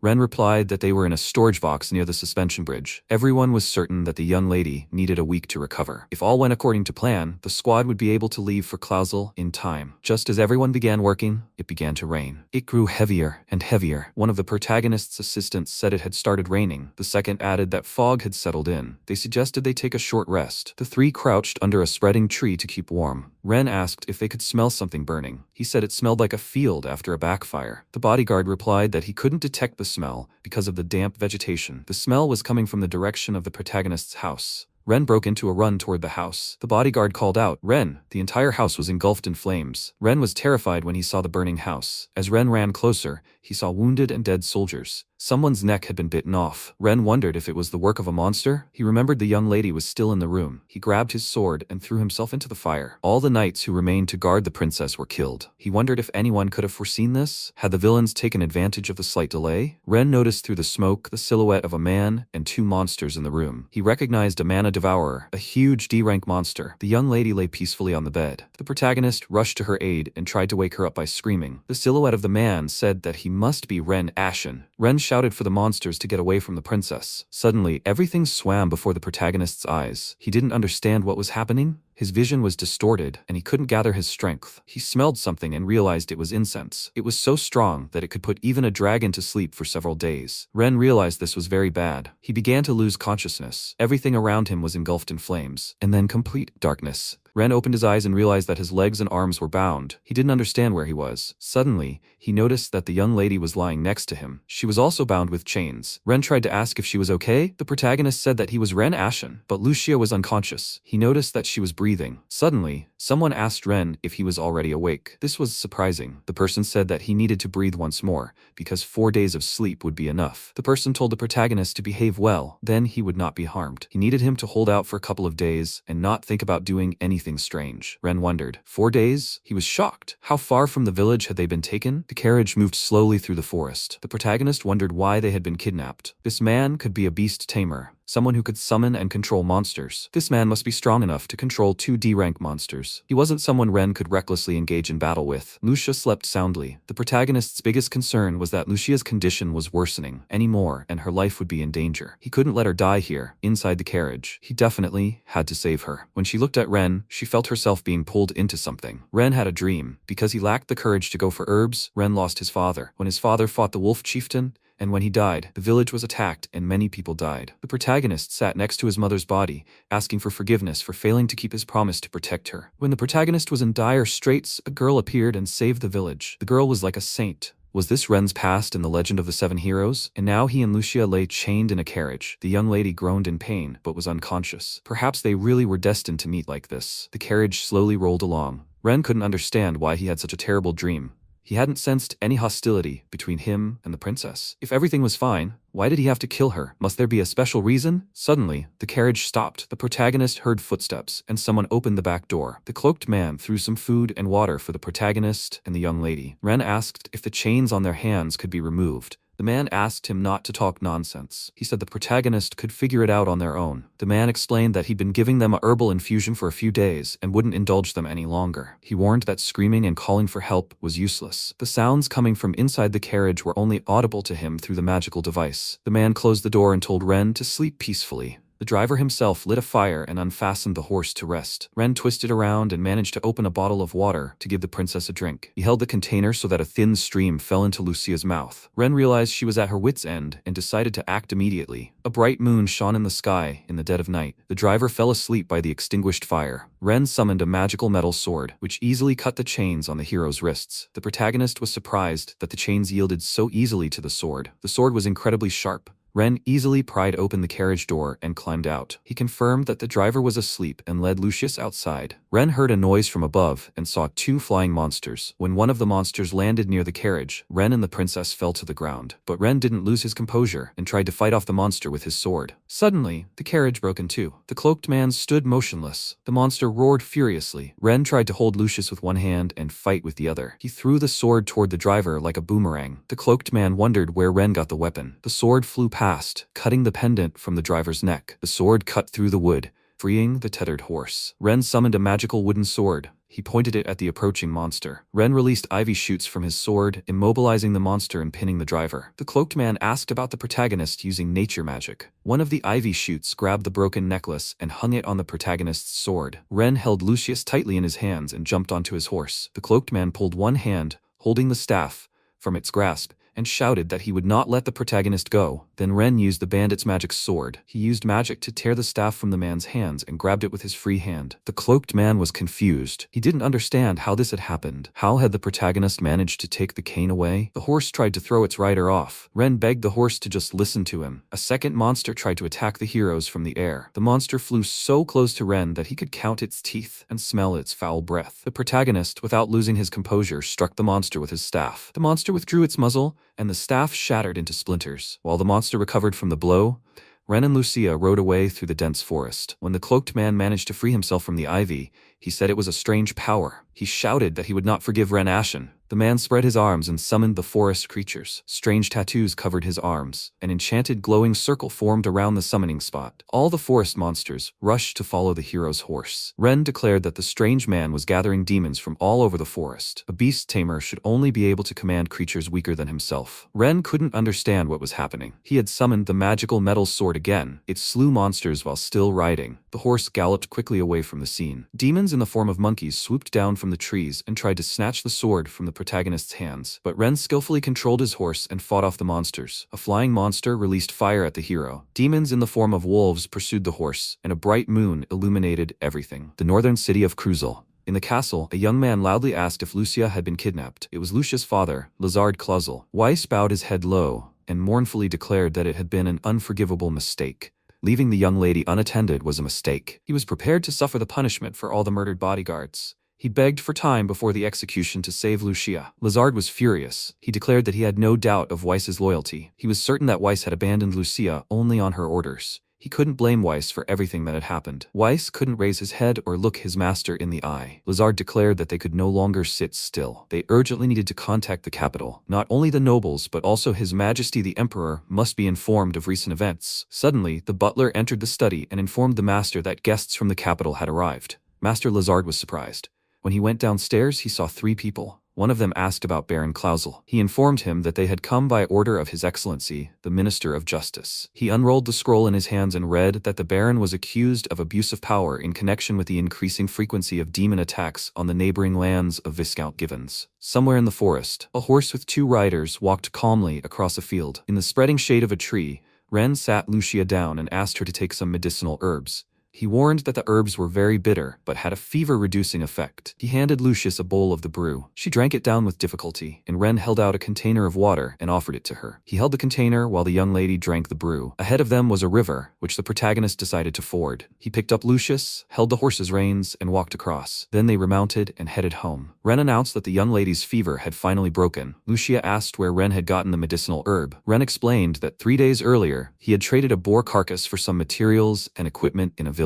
Lucia thanked Ren. He replied that she shouldn't worry about it. The young lady noticed the mountains and said they were on the border of Viscount Givens's territory. Ren asked how she knew that. Lucia replied that they were the Balder Mountains. From these words, the protagonist had a rough idea of where they were. He could move with more confidence. Ren asked if these were the Balder Mountains. This was where the final boss battle in the Legend of the 7 Heroes had taken place. The protagonist asked Lucia how many days it would take them to reach Clausel. She replied that it would take about 4. She added that first, they needed to make sure Ren's family was safe. Ren smiled and said that they were certainly all right. No one had been home that fateful day. Ren assumed that his parents had already evacuated somewhere. The princess tried to object. Ren insisted that everything was fine and there was no need to worry. He didn't want to rule out the possibility of visiting Klausel and saying hello to the Baron. He wanted to walk around, see the sights, and then go home. Lucia blushed and thanked Ren. Towards nightfall, it began to rain. Ren suggested they take shelter from the rain in a small cave. He lit a fire and cleaned the bird. Lucia asked how he managed to capture such a monster. Ren replied that he tied the monster with vines while it was sitting in a tree. The young lady asked if this was the power of that mysterious sword. Ren smiled and answered yes, but the true nature of its power was a mystery. Lucia opened the protagonist's bag and peered inside. She took out the necklace Ren had taken from the cloaked man. Lucia asked what it was. Ren replied that it might be a magical instrument. The young lady added that the instrument was broken. Ren explained that he had taken it from a beast tamer when they were escaping. He recounted that when they were locked in the carriage,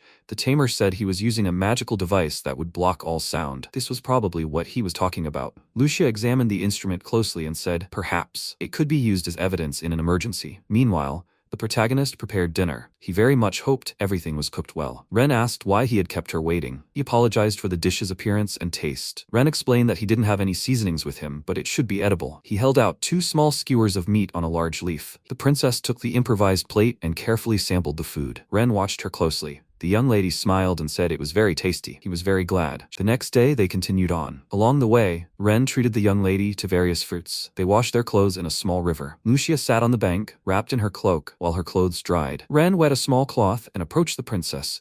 He politely apologized and gently wiped the dirt from her face. Lucia recalled the moment at Ren's house when he said they would continue the conversation when she felt better. The protagonist mentioned that the lady's face was still red. He touched her forehead and was surprised that the fever had gone away. Lucia turned away from him abruptly and shouted that she was fine. She was fine already. She couldn't stop thinking about what he had thought when he read that letter. Lucia asked if she could ask a question. She asked about what he was hiding from her. The princess asked where he got it. After all, he put it in the chest to keep it safe and sound. Ren clarified what the princess meant when she said that. Lucia asked not to make her repeat everything. She said that he knew what she was talking about. She found it in his room. The protagonist thought that he still didn't understand what they were talking about. There was nothing strange in his room. He remembered the box of strange stones his mother had asked about, that the empty magic stones weren't worth a dime. Then Ren replied that he collected them because he found them beautiful. His mother said it was in his father's blood because he was the same way as a child. Even after they had met, his father always talked about dreams and magic stones. His mother begged Ren not to become such a boy. The protagonist wondered if the young lady was asking about magic stones. There really were quite a few of them in his room. Perhaps from a girl's point of view, it was strange. They looked at each other in silence. Ren said that they had interested him from the first sight. The princess was surprised. She didn't understand what he meant by interested.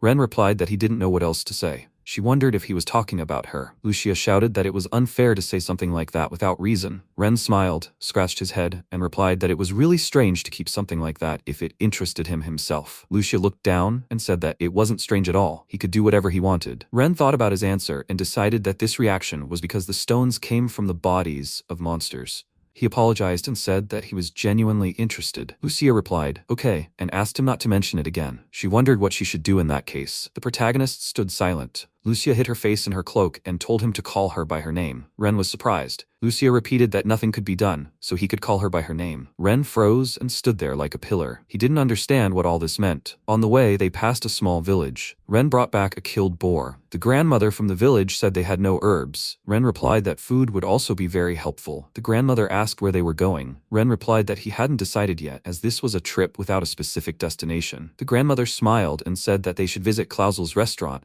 which was nearby.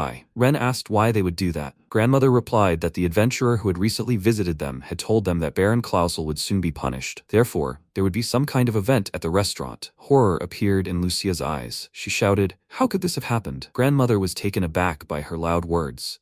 Lucia asked if grandmother knew what had really happened. Grandmother replied that she didn't know much, but rumor had it that the Baron had unleashed monsters on Viscount Gibbons's territory. Now Ren was surprised. He quickly mounted his horse, and they rode quickly into the city. Lucia couldn't understand how this had happened. She knew it couldn't be, that her father had unleashed monsters on other people's territories. It was ridiculous. no matter how you looked at it. The landscape around them was rapidly changing. The northern city of Cruzel. A carriage rolled along the cobblestone street. Passers-by glanced at the passing carriage. The door opened, and a man stepped out. The knights bowed their heads, and one announced that the Viscount had finally arrived. The knight said that once they had established control of this territory, the hero's power would undoubtedly expand. Viscount Givens was a thin man in a formal frock coat, with a stern face and an equally stern gaze through his glasses. He said that to revive the declining Liamel and finally restore it, they must destroy the Clausel family. A face-to-face meeting of the two rivals, Baron Clausel and Viscount Givens, looked at each other. Someone announced that, citing the arguments presented, the Imperial Court, in the name of the great Imperial law, condemned them. The official announcement was scheduled for tomorrow morning, the same time as the current session. People in the hall began to exchange glances and whisper. The Baron declared that everything was clear to him. Would he be transported to the capital today and punished there? Weiss was indignant. What's wrong? He said Abron could file an appeal and then bring it to the capital court.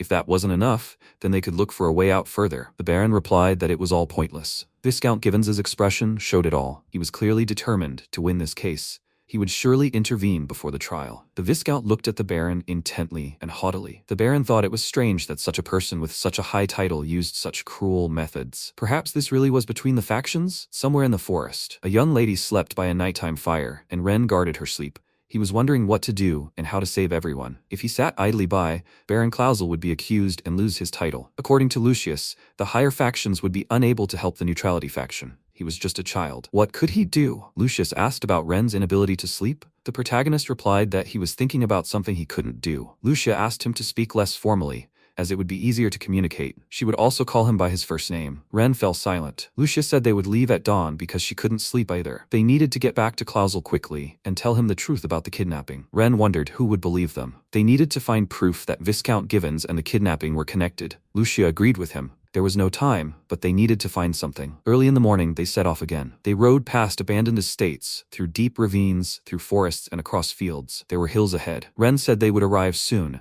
and this place was located far from the main roads. All that remained was to cross the hill beyond the forest, and they were at the finish line to Clausel. Lucia asked if they were safe yet. After all, the knights of the city of Clausel would be next. A horse with a rider came out to meet them. This rider was the closest knight of Viscount Givens. He said he was glad they had found them. Ren was shocked when he saw Viscount Givens' knight. The knight said that Baron Clausel had asked for help and they had been looking for a young lady this whole time. Lucia asked again, them? Ren noticed that they were surrounded by more of the Viscount's soldiers. The knight said that first, they needed to get out of here. He offered to lead the heroes to safety. Ren and Lucia thought about it. Lucia barely whispered to Ren that she would sort this out. She sensed they were in danger. Ren replied that he understood everything. In this situation, he, too, was ready to face danger head-on. The knight asked what the heroes were talking about. The young lady replied that whether they would allow them to be led to safety or not depended entirely on the answer to one question. The knight smiled. Lucia took a necklace from her purse and asked him to look at it.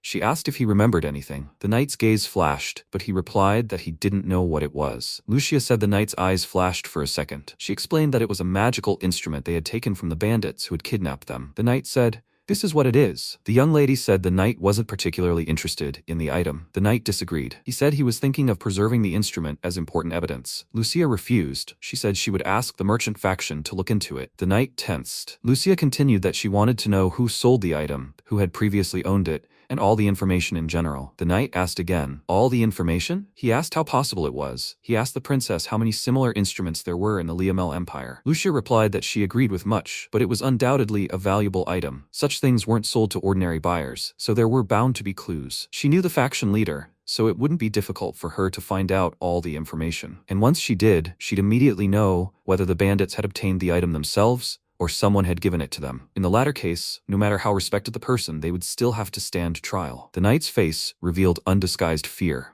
The princess smiled and said that it was undeniable that this item, given to the bandits, was destined to destroy them. She asked, right? The soldiers exchanged glances. The knight declared that this item was far more significant than he thought. He asked for it to be handed over to him. Lucia refused, declaring that the knight had no right to confiscate it. They were currently on her family's property. What happened in the village was under her jurisdiction. The knight could barely contain his anger. He tried to argue, but the young lady cut him off. She said that she didn't need to be guarded by a knight who couldn't make a reasonable argument. She said they had nothing more to discuss. The princess asked Ren to continue on his journey. The knight shouted that the young lady's escort was mandatory. Lucia proudly replied that she didn't need it because the city was just a stone's throw away. Her calm and arrogance infuriated the knight. The knight drew his sword and shouted that they would both have to go with them. Lucia whispered to Ren that she had run out of arguments. The protagonist replied that everything was fine. He managed to summon a magical metal sword. Just as the knight raised his sword toward Lucius, Ren parried the attack and broke the knight's sword. With a second blow, he wounded the knight's hand, but he managed to grab Ren by the cloak and shout for the protagonist to stop. The young lady warned the knight to watch his tongue,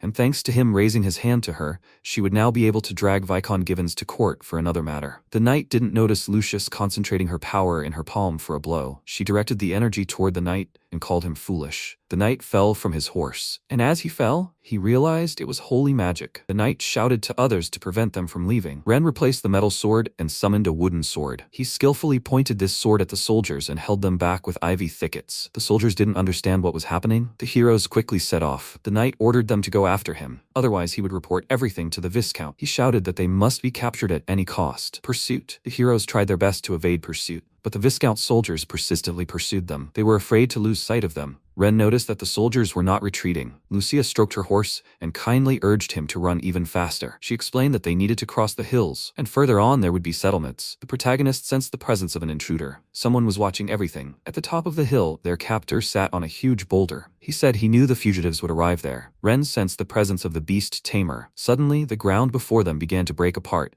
and various enormous mushrooms, plants, and animals emerged. The horse reared in fear. The fugitives were surrounded.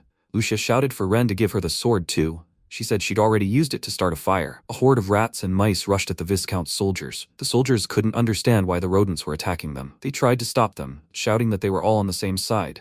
But the rodents didn't care who they devoured. The beast tamer said they irritated him. Even if he offered them surrender, they wouldn't listen, so he decided to use force. And if that didn't work, he'd have to kill them. The heroes were surrounded by a multitude of giant wasps. Ren used the power of his wooden sword and summoned ivy, which held back the wasps. The next attackers were giant mushrooms. Lucia bravely fought back with her sword. Ren said he was imagining things, or had his mistress grown stronger? The princess replied that she had been so determined to defeat him that she had trained with all her might. The next threat was the earth monsters. Ren couldn't understand why there were so many of them. He knew that if they didn't get past the beast tamer, they wouldn't be able to escape. Ren commanded his horse to move forward, but a huge earthworm, emitting strange sounds, blocked their path. Ren discarded his wooden sword and summoned his metal sword again. He bravely swung the sword and directed its power at the worm's mouth. A huge beam of energy cut through the worm like a hot knife through butter. Blood and black liquid gushed from the worm's body. Lucia said the protagonist had become much stronger. Ren turned his head and spotted the beast tamer on a hill, surrounded by flying monsters. The tamer threw back the hood of his cloak, revealing an elf underneath. He was surprised at how powerful the air current cut through the sword could be. Ren recognized the beast tamer as Yerko. The protagonist didn't understand why he was here. Yerko is a tamer of magical beasts. He is one of the bosses encountered in the first part of the Legend of the Seven Heroes. Ren recalled his difficulty fighting nature magic in the game. But this hero is more of an adventurer wandering the continent. The protagonist should have encountered him after joining the Imperial Cadet Corps. Ren wondered why he was here. Yerko is believed to have been a ruthless elf by birth, exiled from his homeland for killing many of his kin. A powerful magical seal was placed on his hands as punishment for his crimes. The seal weakens the elf's status so severely that he cannot use two skills simultaneously without the aid of his staff. Currently, the elf does not use nature magic because Ren broke his staff while escaping from a kidnapper. If we assume Viscount Givens hired him, then as a reward, he offered information on who could remove the seal. Lucia fought desperately against the attacking monsters. She asked Ren if they could win if this continued. Depending on the protagonist's answer, she might change tactics. Ren asked again, tactics? Ren noticed that the elf still had two D-rank monsters. They were on par with the wolf chieftain in strength. Ren replied that if those two monsters attacked, they would have a hard time. The young lady smiled and said that she hadn't asked in vain. She asked the protagonist if he remembered that she was the Saint of Whites. The protagonist didn't understand the purpose of this question. Suddenly, something white began to form around them.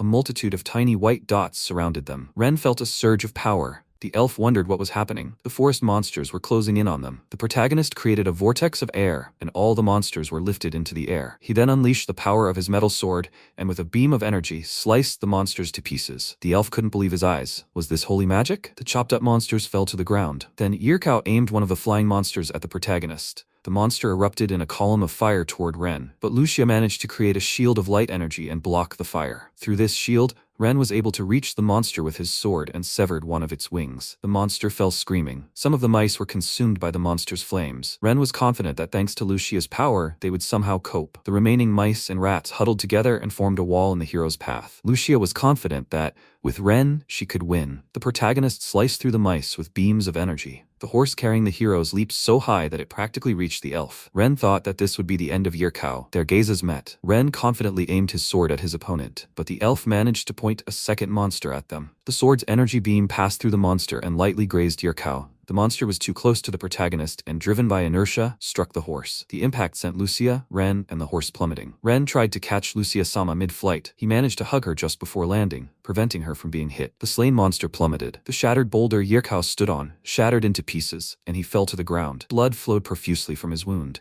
A cloud of dust formed from the falling rocks, obscuring part of the moon. The slain and dismembered forest monsters lay there, consumed by the flames. The horse, after falling, sprang up and ran away. Ren held the weakened Lucia in his arms. Fire burned on one side of them, and a cloud of dust on the other. He asked if she was okay. The young lady couldn't speak, only moaning. Ren assumed she hadn't yet recovered from her illness, and using holy magic was too exhausting. On a pile of stones, Ren spotted Yirku's silhouette. He was clutching his wounded arm, and his cloak was covered in blood. Ren was surprised that his opponent was still alive. The elf looked at his blood-stained hand and smiled, but his smile was that of a villain. He laughed loudly. Then he noticed how much blood he had lost, and was surprised that it was all his own. Yirku said he had endured for a long time, wanting to rid himself of the seal and kill as many people as he wanted, but now he couldn't do it. He knelt down and asked if he could no longer kill. Lucia groaned, unconscious. The elf's eyes widened, and he joyfully declared that he could still kill. He said he wondered why, when he looked at the faces of dying people, he felt such indescribable pleasure. This feeling was much stronger than when he slept with a woman. His face took on the appearance of a madman. Ren asked, "What's wrong with Yirku?" Suddenly, the first monster, whose wing the protagonist had cut off, crawled out of the pile of rocks. The elf addressed the monster and told the mana devourer to devour his arm. He was ready for anything. The elf ordered the monster to devour his arm, along with the seal placed on it. Ren thought Yirku had gone mad. The monster bit off the elf's arm. Blood spurted everywhere. Yirku said it hurt, incredibly painful. After the monster bit off his arm, strange changes began to occur in his body. He increased in size many times over. Yirku rejoiced and shouted for the monster to grow even larger. At that moment, iron chains appeared from the elf's heart and bound him. He cursed and said, "Damn seal, isn't one arm enough?" An old, dry, leafless tree emerged from the ground. The elf declared that he had no regrets then. He slammed his body into the tree, and the chains shattered. Yirkao and the monster synchronized their movements. The tree branches tore apart a bottle containing an unknown liquid. The elf laughed loudly and said, "How could such a valuable potion be so weak?" He laughed through the pain. The monster was transforming into a colossal beast right before his eyes. Ren picked up Lucia and tried to carry her away. Then he summoned his metal sword and charged toward Yirkao. The tree that had pierced him grew larger, and the elf declared that he was still alive. The elf ordered the monster to kill Ren. The protagonist was unafraid and fought the enormous monster. The monster moved incredibly fast and the protagonist couldn't keep up with it. The monster struck first, sending Ren flying. While Ren was in midair, the monster struck again. Ren was flung through the air like a feather, unable to regroup and block the blows. Ren tried to strike the monster randomly, but rarely hit. The protagonist thought the monster was stronger than the Yirkao he knew. Ren lay on the ground, wounded and exhausted. He realized he was facing a rank B mana devourer, maybe even higher. Ren gathered his strength and stood up, leaning on his sword. Lucia lay at a safe distance, watching everything. The monster slammed its snout into the protagonist, and he lost his grip and flew to the side. Then the monster followed up with a blow from its paw, sending Ren flying even further and landing next to Lucia. The protagonist was unconscious, blood flowing from his mouth, his eyes damaged. Lucia looked at him, helpless. The monster approached the heroes again. Hanging from the tree branches, Yirkao declared that this was murder, his last joy in life. Ren lay unconscious, but the exhausted Lucia gathered herself and summoned her magical power. She directed it toward Ren's recovery. A multitude of tiny white dots covered his body. Ren opened his eyes, extended his hand to the young lady and whispered, "Thank you." Lucia thanked him for protecting the selfish girl all this time. Ren looked at Lucia and she asked him to leave. She whispered that she wanted him to survive. Ren looked at her exhausted body, and the monster drew closer and closer. Ren declared that he had no intention of running away, much less leaving Lucia-sama alone. They looked at each other and smiled. Ren stood, raised his sword, and struck the monster's leg with all his might. He held his sword firmly and confidently in his hands. He tried to hold the monster back with such force that his legs sank almost knee-deep into the ground. Ren screamed loudly and shrilly, but held the monster at bay. When he managed to push the monster away from Lucius's body, his sword flew out of his hands due to inertia and sank into the ground. The monster flew to the side, and the protagonist fell limply next to the young lady. They both lay unconscious on the ground, groaning. The monster stood up after the attack. The bracelet on the protagonist's arm touched Lucius's body. He noticed the screen glowing. Ren sat up, unable to believe that at such a moment he had received a new magic sword. The monster launched another attack. Ren raised his hand and declared that he needed strength. If there was something he could use to protect her, he was ready to use it, no matter what it was. A glowing sword appeared in the protagonist's hand. The elf's eyes were utterly powerless. The monster attacked, but was met with resistance and a powerful energy blow. A multitude of small white dots blinded the monster. They seemed to have eaten it from the inside. The elf hanging from the tree declared it simply impossible. Instead of a monster, a bright, glowing ball of energy appeared. This energy hovered above the ground, illuminating everything around. Then a huge pillar of energy appeared, shining somewhere high into the sky, through the clouds. Ren didn't feel the sword in his hands, but he saw it with his own eyes. He realized that this sword was magical. Ren couldn't understand where this incredible power came from. After a mortal fight, somewhere in the city, early in the morning, a girl wakes her son. She said that Baron Clausel is finally being transported to the capital of the empire. The boy asked, "So early in the morning?" Two men were talking. One said that the trial ended several days ago. The second replied that this trial was only for show. People were rushing to see everything with their own eyes. Two young men talked while descending the stairs. One said that Viscount Givens used to be an assistant to the administration. The second replied that the Viscount had organized everything with his connections. People stood in the streets of the city and watched the procession. Baron Clausel rode on horseback, but was accompanied by soldiers. At the head of the procession rode Viscount Givens with his aides and the imperial prosecutors. The Viscount's aide said that there wasn't much time left. The main thing was to complete the transport, and then the supporters of the imperial faction living in the capital would somehow sort things out. The aide asked the Viscount why he needed Ren Ashen specifically. Regarding Lucia Clausel, it was all clear. She could be used. But Ren was a simple man from the provinces? The Viscount chuckled and asked again. Just the son of a knight from the provinces? He said that everyone thought so. The aide asked what the Viscount meant. The Viscount explained that some time ago he had accidentally come into possession of some information. If he could obtain Ren Ashen, or better yet, his entire family, then the Givens family could rise in the faction of heroes. The aide asked what that meant. The Viscount replied that someday he too would understand everything, but for now, only he would know the main truth. Right now, he was worried about the incident in the forest, especially the light seen last night. If it was holy power, then something had happened to Yurkao. The aide replied that he had sent soldiers there last night to investigate. They were supposed to arrest the heroes now. The Viscount replied that it would be good if that were true. He hoped the aide wouldn't embarrass himself this time. He reported that they were just one step ahead of the imperial faction. Mistakes were unacceptable. The townspeople watched closely. The entire procession rode out of the city gates. Viscount Givens noticed a lone horse galloping toward them. The townspeople peered into the distance. Weiss froze, waiting for the lone rider. The closer the horse got, the more Weiss recognized the riders. Weiss cried out, "Young lady!" He urged his horse toward them. Baron Clausel cried out, "Lucia," but the Imperial Guard soldiers held him back with spears and forbade him to move. Weiss galloped up to Lucia's horse and was relieved she was okay. Lucia replied that she would tell him everything later. She looked at Ren and said she didn't want his efforts to be in vain. The Viscount sat on his horse with a displeased expression. The young lady asked about his being Viscount Givens. The Viscount said he was glad he had been able to meet the saint. He told the lady to watch her tongue,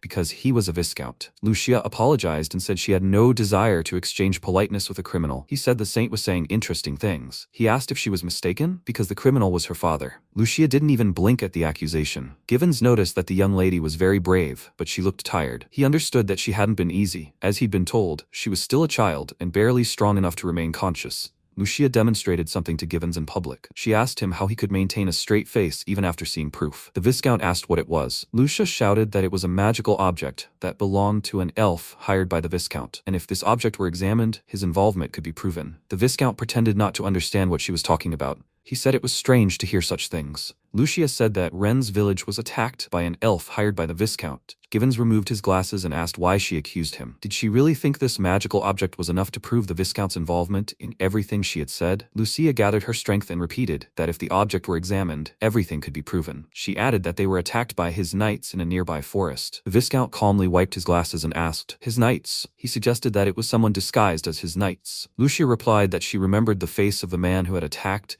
and pointed a finger at the Viscount's assistant. She said that this man had raised a sword against her and Ren. The assistant was faceless. The Viscount asked him if this was true. The assistant replied that it was not. He said that he had commanded at the Viscount's behest but was outside the forest. Viscount adjusted his glasses and declared that this was his assistant's theory. In a haughty voice, he declared that someone had deceived the venerable saint. Lucia replied that this needed to be verified and discussed in her city. Viscount smiled insolently and said that it was unnecessary. Weiss dismounted and said that, as commander of the Clausel family knightly order, he believed that the young lady's words should be investigated. Viscount Givens replied that it was unnecessary, and if Weiss insists on this, then they can hold another trial in the imperial capital. Weiss was furious at his helplessness. Ren barely audibly asked to see his hand. Weiss was surprised at what the young man was saying. He asked to whom he was addressing these words. Ren replied that they were addressed to his knight. He asked, to whom else could he say such a thing? Viscount Gibbons's gaze was frightened. He realized the time had come for questions. Ren was barely sitting on his horse. He almost lost consciousness, but he rested his head on the young lady's shoulder. Ren insistently repeated that the knight show the back of his hand. Lucia loudly repeated that the knight's hand must bear the wounds they inflicted on him. Weiss insistently asked him to show his hands. The knight sought the Viscount's protection. Weiss again asked the knight to show everyone his hands. The knight screamed that everything was wrong. He could have injured himself while working. Weiss grew completely enraged and sternly ordered him to show his hands before he drew his sword. The knight had no other options. A crowd of curious townspeople stood behind him at the gate. The knight removed his glove and armor, revealing a bandaged hand underneath. Weiss pointed out that the knight didn't have a good potion with him. Everyone noticed that it was indeed a sword wound, and the white burn indicated that it had been inflicted by holy magic. Weiss explained to the knight that wounds from holy magic leave scars after a while,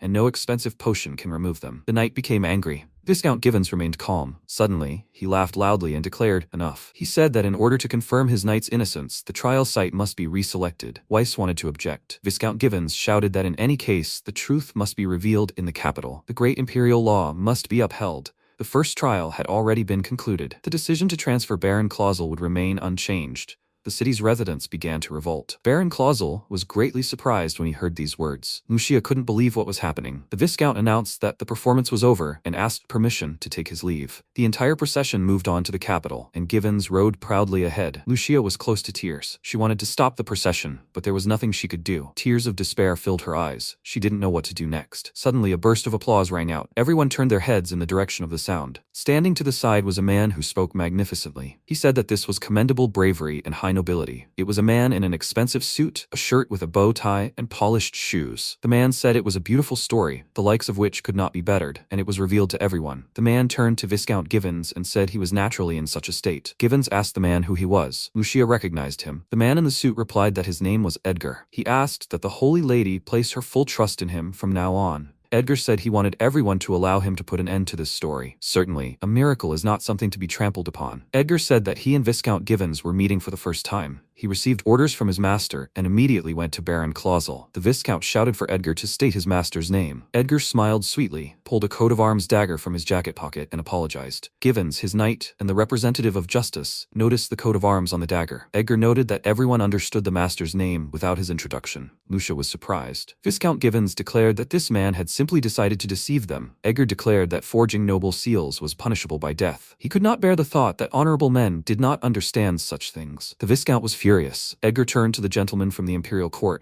and said that his master had ordered that when in doubt, he could act freely, and also to act on his master's behalf. The representative of justice couldn't say anything. Edgar asked that the court take into account that there were too many unclear points in this court. Edgar proposed a retrial for Baron Clausel. The representative of justice attempted to object, but Edgar explained that his master owed an incalculable debt to the Clausel family, and this young man, Reincarnation. Therefore, if a situation like this were to arise, his master had ordered him to assist them. The representative of justice declared, to the very end. The Viscount did not understand why his master was acting this way. He was certain that his master should not cooperate. Edgar said that thanks to the miracle of awakening performed by these children, the master was given the opportunity to help them openly. Gibbons asked again, a miracle? Edgar said that, in addition to everything else said, Reincarnation saved the life of the aforementioned master. Lucia was a little surprised. Edgar added that Viscount Gibbons had recently said that they must be prevented at any cost. He asked what the Viscount meant. The northern city of Cruzel. Ren opened his eyes, and there was Lucia sitting by his bed. He didn't immediately realize where he was.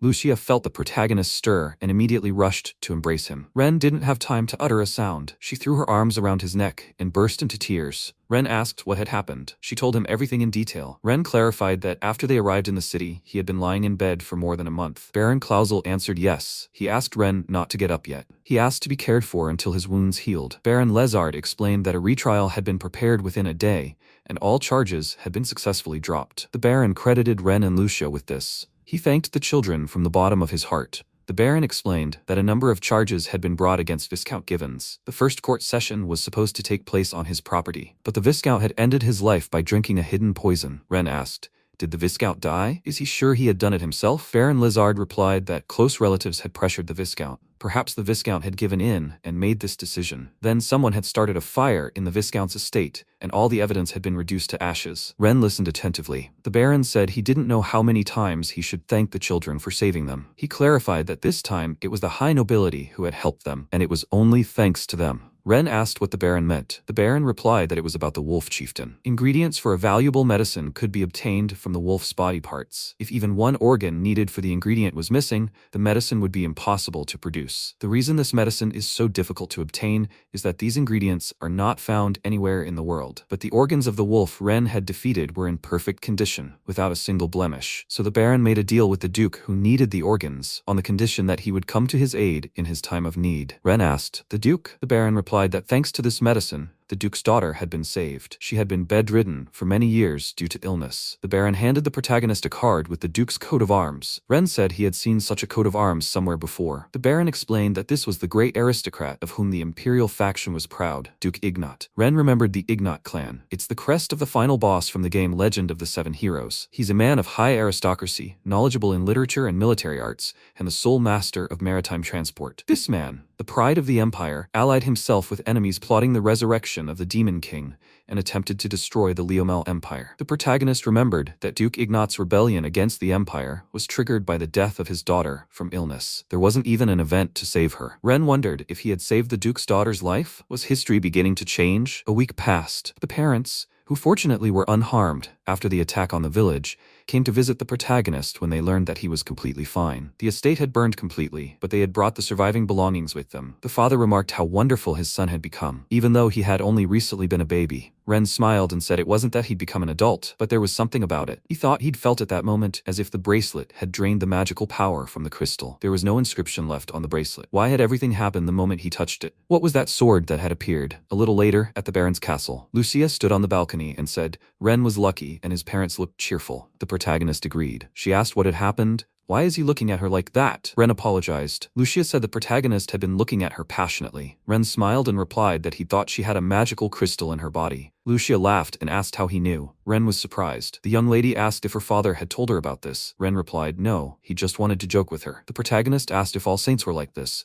Lucia blushed and replied that it wasn't so. Since he'd asked, she decided to tell him a secret. Lucia explained that not all saints were like this, only those with the power to embed magic stones within their bodies. She reminded him that it was a secret. Only the family and the high priesthood of the shrine knew about it. Ren replied that he understood everything. It's possible that the magic sword was connected to the tragedy of the Legend of the Seven Heroes, but with such a powerful sword, it was certainly possible. Was it possible to do such a thing just to obtain the magic sword? Ren thought he couldn't help it because he was the cause of all this. Come to think of it, he'd given himself entirely to avoiding a terrible future. He tried to avoid the heroine until today, but somehow he'd ended up in Clausel because he defeated the wolf chieftain. Ren's past, which he'd previously seen in his dreams, had been irrevocably altered. His father, who should have died, was alive. Yurkao was dead and should have been the boss in the first game. The fate of the Ignot clan's daughter had changed. Even Duke Ignot himself wouldn't turn his blade against Lionel anymore. One action after another, affecting this world. Lucia touched Ren's face and asked what was wrong. Ren blushed and replied that he was simply lost in thought. She touched his face with both hands and said that he was her hero, and no one else. She said that the day they first met, he left many bruises on her body, and then suddenly said warm words. It was unfair of him. Ren smiled. The northern city of Cruzel, a vast territory of the country, the capital of the empire, the office of the director of the Imperial Military Academy, clippings from various newspapers. Some praise the beams of light that have appeared in the city of Cruzel. They believe it is the work of saints, of whom the Clausel family is proud. However, the exact nature of the phenomenon has not been determined. Could the flash of light seen everywhere, starting from the Tenku continent, be the power of a hero? The light that appeared during the factional struggle is the wrath of the chief deity, Elfin, the director of the academy, Chrono Highland. Loud laughter echoed in the office. A sweet girl in a wide-brimmed hat carefully read the newspapers. She thought it would be nice if someone appeared in this world to relieve her boredom. According to the plot of the game, The Legend of the Seven Heroes, several events suddenly occurred in the imperial capital. The aristocracy is dying for unknown reasons. The distraught royal guards have turned against the third prince, a tale of a possible future. Some residents say it is an invasion of the country. Others believed it was the wrath of God, but that's not true. This unimaginable commotion was the work of a criminal driven by revenge. Duke Ignot, the head of the realist faction. His sick daughter needed medicine. No matter how hard Duke Ignot searched, he couldn't find the ingredients for the medicine. The imperial family had all the ingredients, just in case, but the emperor refused to hand them over. The imperial family itself could need them if something happened to them. So, the refusal wasn't wrong. The duke's daughter was dying. Duke Ignot hated the Empire, but it wouldn't come to that now. The Duke sipped his tea and said, "What a wonderful man." The butler agreed. He said Reincarnation was priceless. The butler was sure the Duke would agree. The Duke said the butler had told him a most entertaining story. Thanks to this, the Duke's anger toward His Majesty subsided. The butler said, with all due respect to his master. The Duke interrupted him and said he understood. The Emperor hadn't handed over the ingredients because the Emperor's family might need them. The Duke understood, but that didn't mean he'd been convinced. The butler tried to object, but a girl entered the garden. She called for her father. When she saw the butler in the garden, she called out to him. She was overjoyed that Edgar had returned. The butler went to meet her and asked Mrs. Fiona to wait. He said he'd offer her his hand now. Fiona replied that he shouldn't worry so much because she could handle it herself. Fiona asked how the trip to Cruzel had gone. The butler replied that everything had gone well. He asked Mrs. Fiona not to speak to him in such a respectful tone, since he was only a subordinate. The girl laughed and said that Edgar should know that she always spoke that way, and for that, she had her mother to thank. Fiona approached the Duke and said she also wanted to go to Cruzel and thank Reincarnation. The Duke replied that he wanted to do the same, but Baron Clausel asked for a little time. They were in different factions. After all, their family was ducal, so they needed to wait a little. Fiona asked what if she sent a letter there? The Duke replied that it was a good idea, but they had to respect Baron Clausel's request. Fiona thought for a moment and replied that they should respect others' requests. She looked at the sky with sad eyes and thought that someday she would surely meet him and thank him. Would he sense her thoughts? Late at night in the northern city of Cruzel, Ren sat in his room trying to figure out the pearl. He thought that the rare object, the azure pearl of Salatzia, was absorbing his magic. The pearl looked like an egg. The pearl's shell-like surface is actually incredibly hard, capable of withstanding the mightiest sword.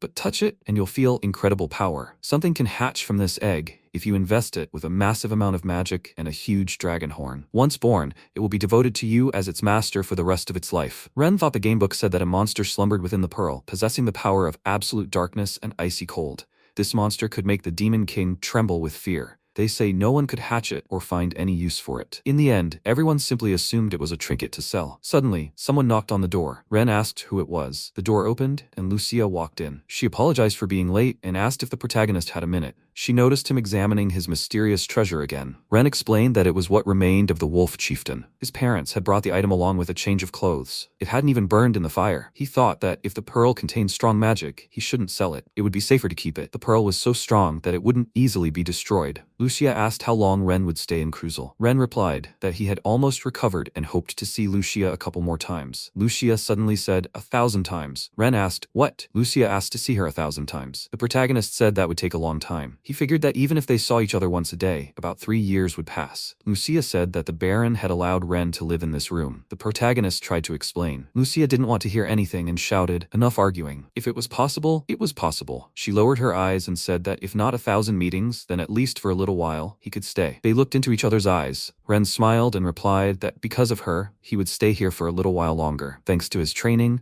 Ren continued to see Lucia. Then they went shopping together. At a tailor shop, Ren asked Lucia about her wanting to buy him a suit. He said he had nowhere to wear it. Lucia insisted on buying it and said it was her pocket money. They lived a busy life, but one day soldiers appeared at the Baron's castle. Ren asked, "A private knight of the order?" He asked about their visit to the Baron. Weiss said he would like to see Lady Lucia's swordsmanship. He asked Ren if he would like to join her. Ren said, "Of course." He asked about the arrival of a high-ranking knight. Weiss said that a knight has the authority to lead the rank and file. He'd heard that the knight belongs to the Holy Sword Art movement. The protagonist said that this movement was founded by the hero Ruin. Many knights have studied this art. Weiss replied that this was correct. He said that many knights don't just study the basics, but choose a direction that suits them. Many knights prefer the Holy Sword Art. There are many different factions in the world. No matter which movement they belong to, they perfect their skills time and again. A knight becomes able to counter magic with swordsmanship. For those not born with a certain skill, this power supersedes everything. Ren recalled these techniques from the game, but he couldn't use them because copying them was also an art. Weiss admitted he hadn't chosen the art of the sacred sword,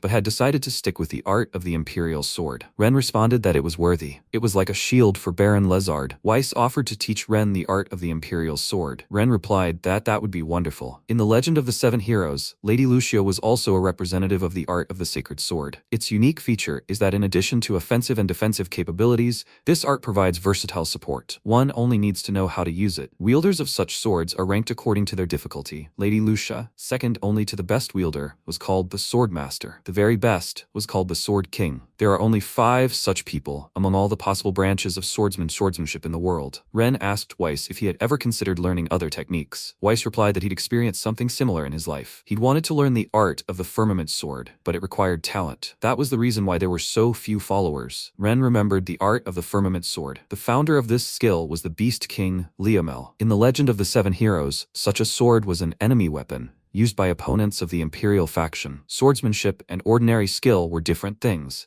so they couldn't be learned through playing the game. A powerful attack and defense, such a brutal and completely incomprehensible force, impossible to master. That's what it represented to players, and that's why it frustrated them. The protagonist remembered something he didn't want to remember. The users of the art of the firm sword were incredibly strong, so he did not want to engage in battle with them. They lowered his status and dealt instant and inevitable damage. An exhibition match was taking place in the ring. Ren and Weiss watched from the sidelines. Lucia shouted for Ren to join her. The protagonist replied that he had simply come to see her. The teacher said that if the young man wished, he could join the Saint of White. She had already told him that the protagonist was stronger than she. Even Lord Weiss admitted it. The teacher said that Ren had great potential if he became a knight. Ren tried to object. The teacher said he would first like to see her swordsmanship. He handed Ren the sword and asked her to begin with simple strikes. The protagonist paused. The ring was open. The sound of metal on metal. Ren lunged, then attacked again, defended, then parried the blow. The teacher suggested fighting in his own way. He asked them not to imitate him. Ren considered this in his own way. He remembered that when he played,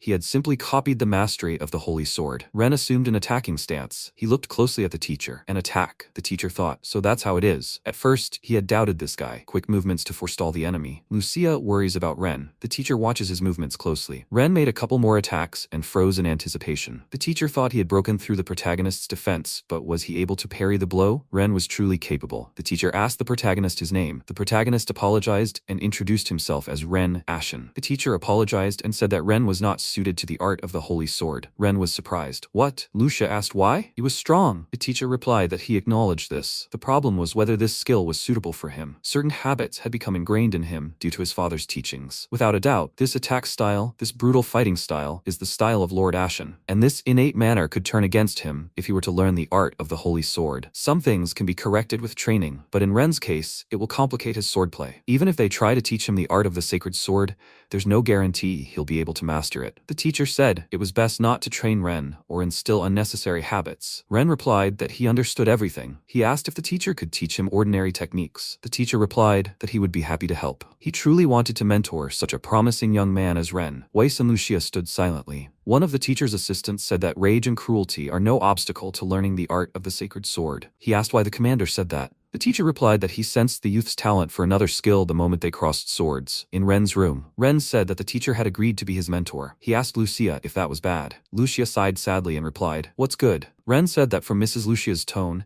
he could tell that she was in a bad mood. Lucia asked why he thought so. Ren said she had a habit of twirling a strand of hair around her finger when she was in a bad mood. Lucia asked, "Really?" Ren replied that he was lying, but her reaction suggests that he guessed right about her bad mood. The young lady blushed. Lucia asked if Ren didn't understand. She said the teacher's words could be interpreted as if he had no talent. The protagonist replied that perhaps he did. It was good that the teacher had said so right away and didn't waste time on him. He asked her not to dwell on him, but to continue training. It would bring her much good. Lucia remarked that if she were to think like the commander, she too had swordsmanship habits similar to his. Lucia admitted that, in order to defeat Ren, she had spent a great deal of time studying his style, his movements, and his demeanor. She constantly recalled his image in her mind. Judging by the commander's words, she shared some of his swordsmanship. She was told that she simply needs to adjust these aspects. Lucia admitted she didn't want to correct these habits. She felt like he was the wrong target she'd chosen. She didn't want to accept that. Ren replied that that was precisely why she shouldn't pay attention to him. Lucia explained that there were other swordsmanship techniques, so focusing on the sacred sword arts wasn't necessary. She clarified that another direction would also be suitable for her. The protagonist assumed that Lady Lucia had studied the sacred sword arts. The young lady asked what if he were told that the skill his father had passed on to him was completely unnecessary. Would he just nod obediently? Ren replied that it was important to him. Lucia replied that it was important to her too. The protagonist explained that he was the son of a simple knight from a village, and she was the Saint of Whites. He can't just learn swordsmanship. Lucia smiled and said she didn't owe it to anyone. Her father had simply told her to study what she wanted and find her own path, the one that suited her perfectly, and her mother wanted to see her find her way. Ren thought about it. Lucia said it was difficult for her to simultaneously learn something and break her old habits. It was just a waste of time. She asked if he could learn something else and move on. Ren understood. Lucia was Lucia, not whatever had been in her place in the game. He said he would also help her find the path that suited her perfectly. Lucia said it was their path. Evening. Duke Ignot's estate. Fiona wore a necklace with a precious stone. The maid suggested she try walking on her own, but Fiona tripped and began to fall. The maid caught her arm, but Fiona still fell. She apologized and said she didn't have the strength. The maid said they should stop training for today. Fiona said that wasn't right. She was behind her peers in development, so she needed to put in much more effort. She had been bedridden for a very long time. Even now, walking on her own was painful. Fiona loudly declared that she wanted to put in more effort. She was sure she could stop in time without hurting herself. Fiona knew that someday she would be able to stand firm before the protagonist and thank him for his help. Due to her illness, she suffered daily pain throughout her body, but she wanted to come to her liberator herself. The Duke watched his daughter from the study window. Fiona sat down on a chair and rested. The maid said that the mistress had done an incredible job. Fiona sighed and said that if such an attempt could be called incredible, it embarrassed her. Duke Ignot went out into the garden and approached his daughter. He said that he had been watching her from the study. It was good work. Fiona was very happy when she saw her father. The Duke showed the envelope and said that he had received a letter for her. A letter from the Imperial Military Academy addressed to her. Fiona was surprised. She asked if these could be the results of the exam she had taken last month. Fiona opened the envelope and read the letter carefully. She shouted loudly that she had passed the exam. The Duke replied that it was wonderful. He had not expected any other result. Fiona asked why. The Duke asked if the maid agreed with him. She was a little confused and answered of course. She said that the mistress Fiona had studied diligently, even when she was ill and in bed. The Duke smiled and replied that it was true. He was only concerned about the final exam. Fiona exclaimed that she had been very worried about it. The Duke extended his hand to his daughter and asked her to try harder. He said that Fiona should try to thank Ren Ashen. Fiona replied that she understood everything. The northern city of Crusoe. Baron Clausel asked Ren what he intended to do next. The Baron said that until Ren became head of the family, he could live with the Clausel family. Continuing to serve as a knight was commendable. The protagonist was at a loss for words. The Baron asked Ren to speak his mind. Ren replied that he would like to live with his family again, but he was afraid that problems might arise upon his return to the village. The Baron replied that he had heard about the Viscount's unhealthy interest in the protagonist. The Baron recounted his conversation with Roy, the protagonist's father. If Ren were to be pursued again, protecting him from the monster would be easy, but they were powerless against the aristocrat. That's why his father wanted Ren to become a knight in the Clausel estate. Ren was surprised that his father had said that. The Baron replied that he would support any decision Ren made. Personally, he believed that life should not be rushed. For now, he could live a relaxed life in the estate while the village was being rebuilt. Ren thanked Baron Clausel. He asked if he could hope to solve the problems on his own. He asked if this wasn't too much to ask for the son of an ordinary knight. The Baron replied that it wasn't. He said that Ren simply needed to become someone who would impress the great aristocrats. Ren said that when it came to the highest aristocracy, the only option was marriage into the imperial family. The Baron said the story was complicated, but he had something else in mind. This is the King of Swords. Ren realized Baron Lézard meant the King of Swords. The Baron clarified that he was referring to the 5 most powerful swordsmen in the world. The 5 most powerful swordsmen act at their own discretion and are independent of any nation. Among the masters are those who live in the imperial capital, but this is the master's own choice.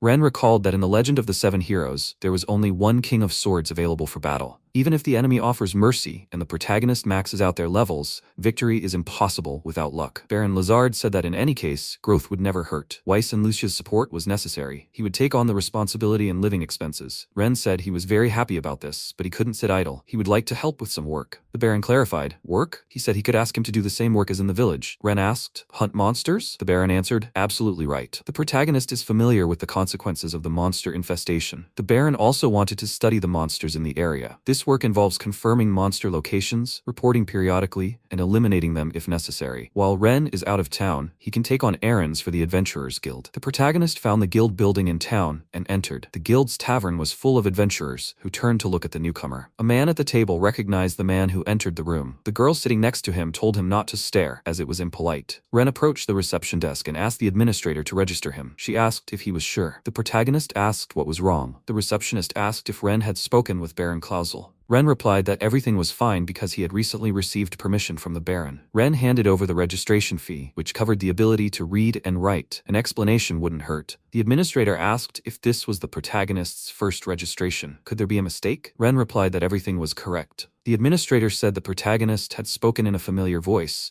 so she clarified the information. She handed him an adventurer's card and explained the conditions for rank advancement. Ren took the card and said he'd read the rules in the book. He added that he knew about the fee for reissuing a guild card. The number of guilds was limited. Ren approached the notice board and thought there was a lot of information about monsters in the area. Strong monsters rarely entered Klausel's territory. D-rank monsters were almost never encountered. Ren studied the information about a more complex monster. Two men approached the protagonist from behind. One of them asked, "What is Mr. Hero worried about?" Ren asked again, "Mr. Hero?" The second man turned to Ren and said they were talking about him. He added that the skirmish with the flighty Viscount had been great. The first guy asked the second guy to stop talking. The second guy said it was a D-rank monster, but alone it wouldn't cause any harm, so they wouldn't touch it. But its defensive reaction to an attack would be appropriate for its rank. Ren answered, "I understand. It's a steel-devouring gargoyle monster. Usually, predatory gargoyles feed on metals and minerals, but sometimes excellent specimens are born. The materials are expensive and the skills are highly honed, so he should be able to afford a new magic sword." Ren thought he should ask Lezard-sama before the battle. The bracelet showed information about the hero. Name, Ren Ashen. Occupation, eldest son of the Ashen family. Skills, magic sword summoning, level 1, 0 points. Magic sword summoning art, level 3, 239 out of 2000 points. Mastery increases when using a summoned magic sword. Level 1, can summon one magic sword. Level 2, summoning the bracelet adds the effect of a slight increase in physical ability. Level 3, can summon two magic swords. Level 4, summoning the bracelet adds a moderate boost to physical ability. Available magic swords. Wooden magic sword. Level 2, effective against low-ranking natural magic. Increases attack power with increasing level. Steel magic sword. Level 1. Increases sharpness with increasing level. Thief magic sword. Level 1. Capable of stealing an item from a target with a certain probability. Ren thought that his magic sword summoning level had increased after the battle with Yirku. Now he could summon two magic swords at once. Suddenly, the protagonist heard a noise in the bushes. A hair monster running. Rank F. Mitsume pounced on Ren. The protagonist managed to raise his leg and summon a metal magic sword. With a flick of his wrist, he killed the monster before it could even make a sound. Then Ren summoned a wooden magic sword. He pointed it at the monster and summoned an ivy sapling to form a net. The protagonist lifted the net onto his back and declared it very convenient. A second Mitsume jumped out of the bushes. Ren dispatched it again with ease. The inscription on the bracelet, wooden magic sword, level 2, 1000 out of 1000 units. Steel magic sword, level 2, 0 out of 2500 units. As the level increases, the attack effect increases. Ren noticed that the magic sword's level had been successfully increased. But was the wooden magic sword at maximum level? He hoped that wasn't the maximum. Ren was resting after hunting and eating a sandwich. He wondered if there were conditions for leveling up. There was still a lot to consider. A net full of monsters. Two guys from the guild were very surprised when they saw the loot. Even they were shocked. Ren dragged in a huge net full of monsters. The administrator asked if it was possible to buy everything. There were two E-rank earthworms. Ren said that the magic stones had been confiscated. He asked for an appraisal of the slain monsters. The protagonist received a reward. He earned 600,000 gold. Weiss mentioned that the average income of a resident is approximately 10,000 gold. The protagonist did a good job today. He'll need to get a wallet soon. Ren passed the tailor shop he'd stopped at with Lucia. He figured he'd go there tomorrow with the young lady. The shopkeeper saw Ren-sama through the window. A month later, Lucia asked in surprise where the protagonist was moving, and why was he moving at all. Ren was holding a box of things and said it was because he was taking too much advantage of the Clausel family. Lucia said they'd told him that many times before, not to worry, that he could live in this room as long as he wanted. Ren replied that everything was fine. He was a member of the Ashen family and served Lady Lucia. He asked how he could get to the old manor. Lucia was surprised. The manor? Ren explained that he'd spoken with Baron Lazard, who had entrusted him with the management of the old manor. Living in the guest room was not an option, but he promised to visit the young lady if she allowed it. Lucia screamed that she hadn't heard that. She thought Ren was going back to the village. Ren apologized and said he wanted to tell her later. A maid came over and said a package had arrived for Ren-sama. Ren thanked her. Lucia noticed a familiar box. She asked Ren what he bought at the store with the emblem. The protagonist opened the box and said yes, if she didn't mind, of course. Lucia was surprised. Ren took a snow-white dress out of the box. Lucia asked what it was for her. The protagonist said yes. He explained that he bought it the first day he earned money. Lucia couldn't take her eyes off the dress. She thought it was very cute. Ren said that if Lucia didn't like this dress, he would buy another one. Lucia looked down. A blush appeared on her cheeks,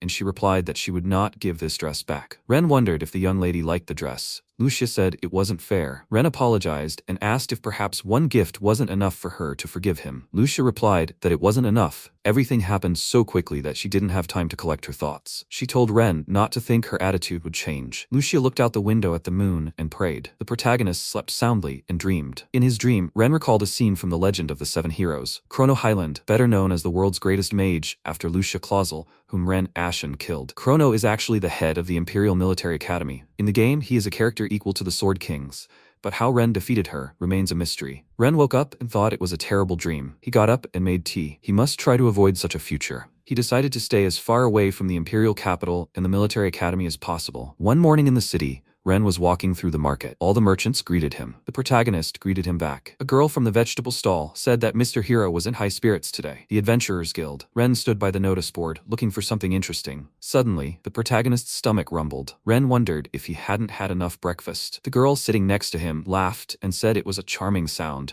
The girl invited Ren to sit at the table and have breakfast with her. The protagonist was a little confused. The girl said that she was treating him and that he shouldn't be shy. Ren said that he shouldn't do that because he had enough money with him. The girl was surprised. Ren said that all the seats were taken. If the girl didn't mind, would he sit next to her? He couldn't see the girl's face because of the hood, but she didn't seem like a local. The girl clarified that the protagonist was just a customer. It was surprising that he is so mature for such an age. Ren said that everything comes with age. The girl laughed and said that he was very smart. Ren thought her voice sounded unnatural. Was it coming from some kind of magical device? Ren asked why she called him. The girl said she just had a feeling. The cute rumble of her stomach became the pretext for conversation. She admitted that she was curious about what kind of child he was and decided to talk. Ren asked what she thought of him since they had started talking. The girl said that she was thinking of arranging his kidnapping. The protagonist was very surprised. The girl laughed loudly and said it was a joke. If she did that, the knights would immediately arrest her. She asked if Ren would like to go with her to the imperial capital. It was nice to chat with him. Ren replied, "Definitely not to the capital." The girl said that such a abrupt refusal hurt her heart. Ren asked the girl if she was from the capital. The girl replied that she was in these parts on personal business. It was a long journey, first a magical ship and then by horse-drawn carriage. The girl left payment for lunch on the table, a few coins. The girl said she would like to chat with the protagonist longer, but was in a hurry. Perhaps it would happen next time they met again. Ren replied, of course, as soon as the opportunity presented itself. As she was leaving,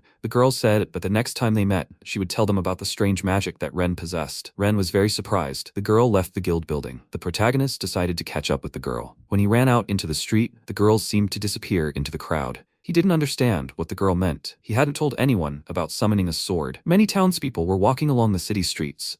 Ren thought the girl had simply disappeared. Someone behind him asked if Ren was also going to the eastern forest today. When Ren turned around, he saw two familiar guys again. One of them invited the protagonist to join them. He said a couple of youngsters were heading deeper into the forest today. Therefore, the guild had asked them to hunt in the forest's outskirts as backup. The second guy said this wasn't an escort mission, just to keep an eye on them and intervene if necessary. Ren asked, "Is that true?" He said he had to refuse. He said he was actually here on behalf of the Baron. The first guy said that couldn't be argued with. He said he'd like to see the protagonist in action if given the chance. Ren replied that the feeling was mutual. He'd also like to see them in combat. The protagonist was tormented by thoughts about who this stranger was. Ren courageously hunted earthworms. He noted in his notebook that the test of his abilities was going remarkably well. He managed to earn a tidy sum of money. Baron Lazard allowed the protagonist to spend his earnings. When Ren lived at home, he could buy and sell magical tools. He wondered if his family would appreciate it. Suddenly, the protagonist noticed something startling: the birds in the forest. He turned around and heard a loud roar. The roar scared all the forest animals. The loud sound caused the ground to split, and part of the ground collapsed. Two adventurers were fighting a gargoyle. The monster wore a protective shell and had huge claws. One of the boys said it was too difficult. The second asked why it appeared here. Behind them, three wounded young adventurers sat on the ground. The boys tried to attack the gargoyle, but the monster was strong and also attacked the adventurers.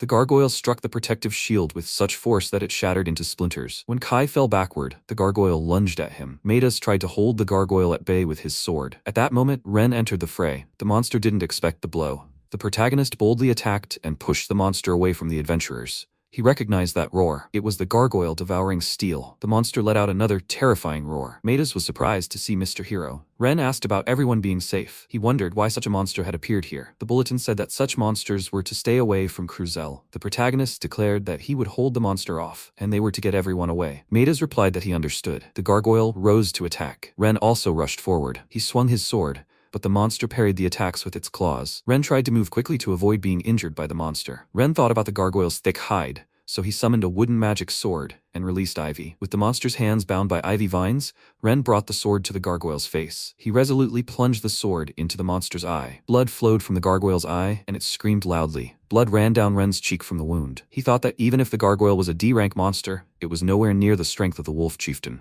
Ren confidently swung the wooden sword, and scratches were visible on the gargoyle's hide. Ren crossed his two swords and held off the attack. At that moment, he noticed another gargoyle appear in the sky. It fell from the sky like a huge boulder to the ground. The protagonist managed to jump aside. The adventurers heard a crash and turned around. Ren thought, another one? But the second gargoyle was twice as big as the first. They looked like mother and child. The gargoyles attacked the protagonist simultaneously. The real battle was yet to come. The gargoyles took an attacking stance.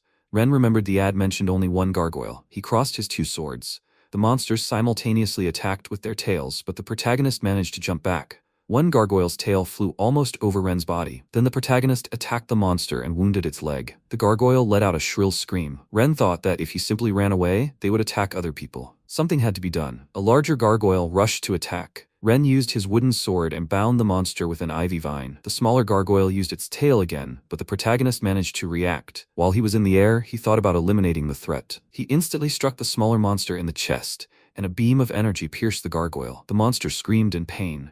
Numerous small white dots were devouring the monster from the inside. Ren noticed the bracelet on his arm glowing. The entry for the magical sword shield, which erects a magical barrier, had changed. The range and strength of the barrier increase with each level. Level 1. Ren wondered if a new demonic sword had appeared. The protagonist turned around because of the loud howl of a large gargoyle bound by vines. The monster tore the vines apart and lunged at the protagonist. The gargoyle reared up and growled angrily. Ren deployed a protective dome to prevent the monster from reaching him. Ren held a sword of metal and a demonic sword of shields in his hands. The gargoyle shattered the protective dome with its roar. The protagonist stabbed the sword into the monster. A roar echoed from the gorge. The adventurers and young adventurers were sitting in a safe place. They saw clouds of dust flying out of the gorge. Matus was alarmed by what was happening, but when the dust settled, he noticed that both monsters were defeated. Ren, tired and wounded, stood between the gargoyles. He was breathing nervously, and blood was running down his cheek. Matus asked how he did it. In the city of Cruzel, people looked in horror at what lay in the city's main square. They whispered among themselves, were those steel-devouring gargoyles? 2 gargoyles at once? The city guard asked Ren if he had managed to defeat the monsters alone. Ren replied that he didn't want all the glory. The second guard asked if anyone had helped Ren. Ren explained that initially, the gargoyle was alone, and it wasn't he who had fought it. A voice from behind warned the protagonist not to be modest. Both gargoyles were Mr. Hero's doing.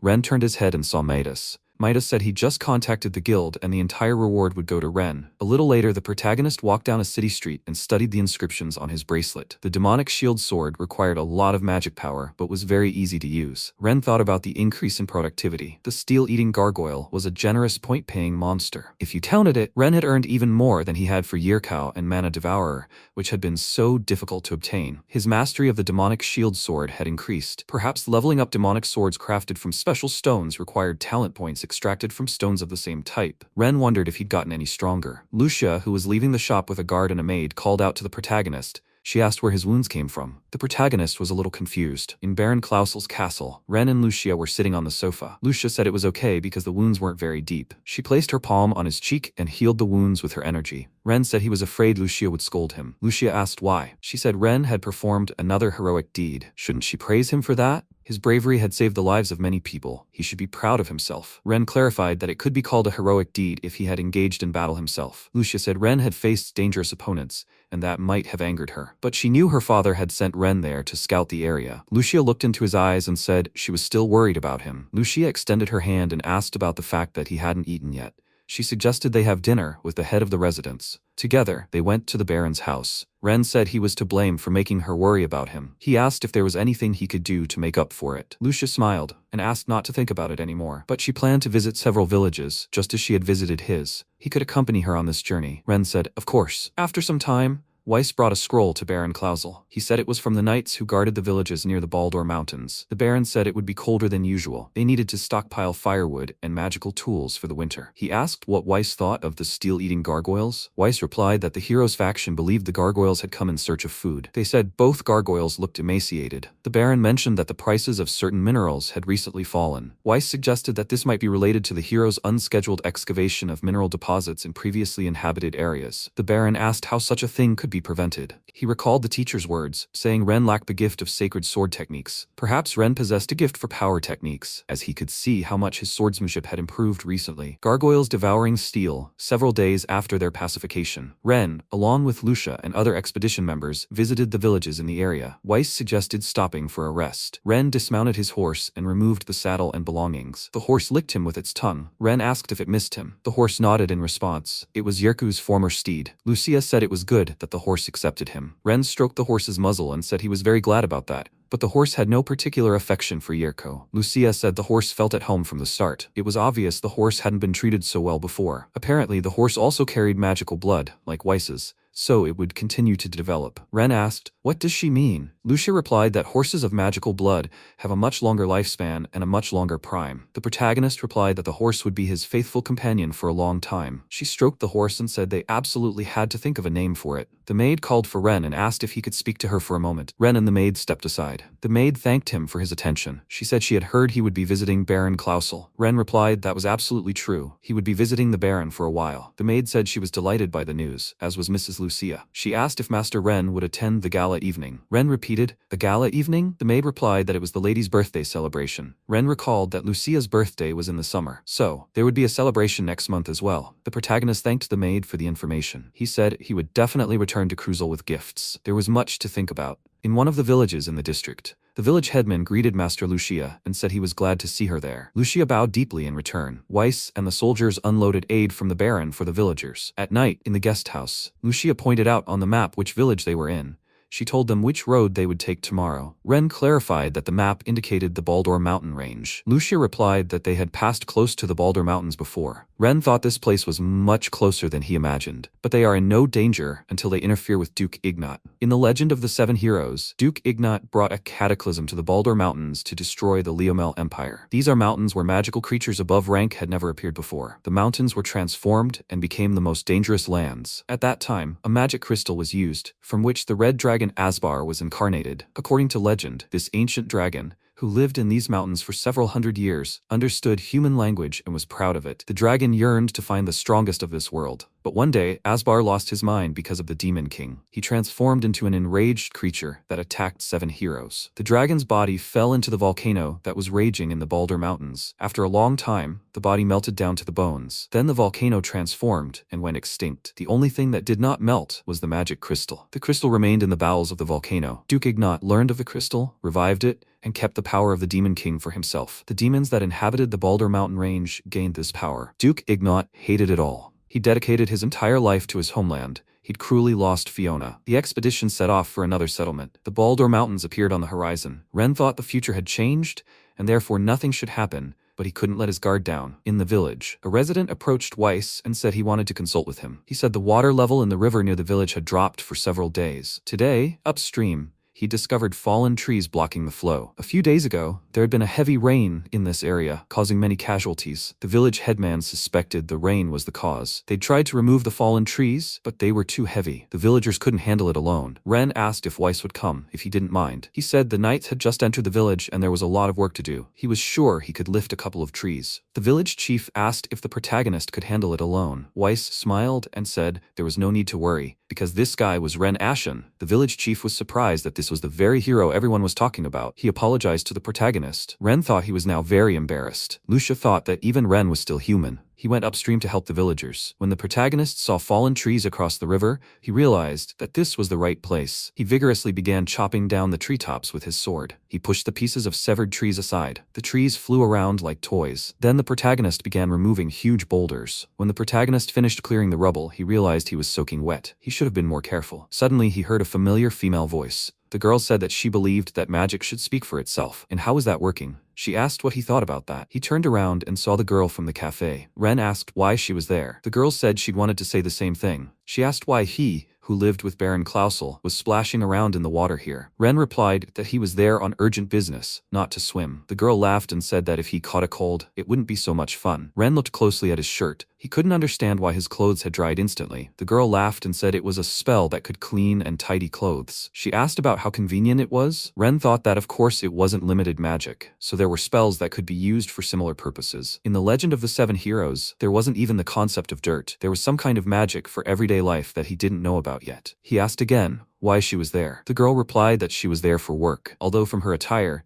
it wasn't clear that she was there on official business. Ren didn't think this clothing was considered strange. The protagonist noticed protruding ears behind a tree on the opposite bank. They were boars, They were boldly swimming across the river toward the protagonist. Ren was delighted to see them. The girl said that because of the recent cataclysms, the animals in the forest had nothing to eat. She hid behind Ren. The protagonist took up his sword and charged at the boars. He replied that he completely agreed with her. The girl asked why Ren stood in front of her. The protagonist replied that he stood there to fight. The girl shouted that it was as if he was protecting her specifically. Ren replied, "Isn't it obvious that he will protect her?" The boars all began to attack Ren simultaneously. He confidently extended his sword forward and waited. All the boars rose into the air and began to circle around. The boars were enraged and roared loudly. The protagonist stood calmly in one place. The girl quietly said that Ren truly was a model hero. Ren asked what she had said. The girl replied that she had called him cute. Ren said he didn't understand what she was talking about. The girl suggested they return to the capital together, and that she would explain everything to him on the way. Ren replied that he would never do that. The girl said she was sorry. She moved her index finger a few times and the stains on the protagonist's shirt disappeared. The girl said she had to go because she was tired of this work. But meeting the protagonist made the meeting more fun. She rose into the air and said she was flying to the Balder Mountains, so she wasn't saying goodbye. Ren tried to stop her. He shouted that they weren't finished yet. The girl disappeared as suddenly as she had appeared. Ren looked at the completed work, the river cleared of debris. The protagonist said he wanted to offer to help clear the fallen trees. He didn't understand what she was. He understood that the girl had various magics, but he couldn't recognize her voice. Perhaps she had somehow disguised it with a magical instrument. He wondered if it could be her, but then he answered himself that she couldn't be here. Fate leads the way. The expedition set off for the next settlement. A few days after Ren's team returned from their expedition, the maid said that a large number of gifts for the mistress's birthday would soon be delivered. She asked Ren if they could place the gifts in the old estate. The protagonist agreed and said he would certainly help. The maid signed documents, and workers unloaded a pile of boxes and crates. Ren happily took part in the preparations for the holiday. An impatient Lucia ran to inspect the contents of the crates. She peered into one and shouted, "There it is!" Ren was surprised to see Lucia by the crates. She asked him what he had noticed. Ren clarified what exactly. Lucia replied that she had urgent business and ran off. The protagonist thought he needed to choose a gift for Lady Lucia. He went into town. Ren walked the streets, wondering if he'd already given her clothes, maybe jewelry. He thought giving her a ring would be inappropriate and might be misunderstood. He noticed a white hawk flying in the sky above the city. A small feather fell from the hawk's tail. The protagonist thought about the platinum feather. This feather is very rare among white hawks. The feather has no special properties. The feather sparkles brightly, like polished silver, and attracts the attention of all the girls. Ren went to a souvenir shop. He stood in front of the display case, thinking that the feather was an elegant little thing, but it might not be for sale. Maidas approached the protagonist and asked what Ren was thinking about. He said the protagonist looked like his mind was about to spin. He asked if Ren needed help. Ren agreed to Maidas's help. They sat in a cafe and talked. Maidas learned that Ren needed a platinum hawk feather. He said that if he was unlucky, Ren wouldn't get it. The protagonist replied that it was no simple thing. A platinum feather is one of the tail feathers that only the strongest members of the white hawk family can grow. As soon as a hawk is attacked, its feathers instantly lose their magical power and turn into ordinary ones. Moreover, even if the hawk simply runs away from an enemy, the feathers will still become completely ordinary. All the magic will be directed at escape. Only after a few years will these feathers turn back into platinum. The only way to get a platinum feather is to pick up one that accidentally falls from a tail. Maidas asked if he should send a letter to the Imperial Chamber of Commerce. That would be much more reliable. Ren replied that then he would be late with the gift. There was only a month left until her birthday. He decided to go looking for the feather himself. He had the information, which meant he would find what he was looking for. Maidas apologized for not being able to help, but he said he knew where the white hawks nested. They needed to reach the eastern forest before noon. He said he could show them the right place on the map. Ren asked again, "Really?" He said he'd be grateful for the information. The protagonist returned to the Baron's palace. Lucia greeted Ren. The protagonist thanked Lucia and said she looked tired.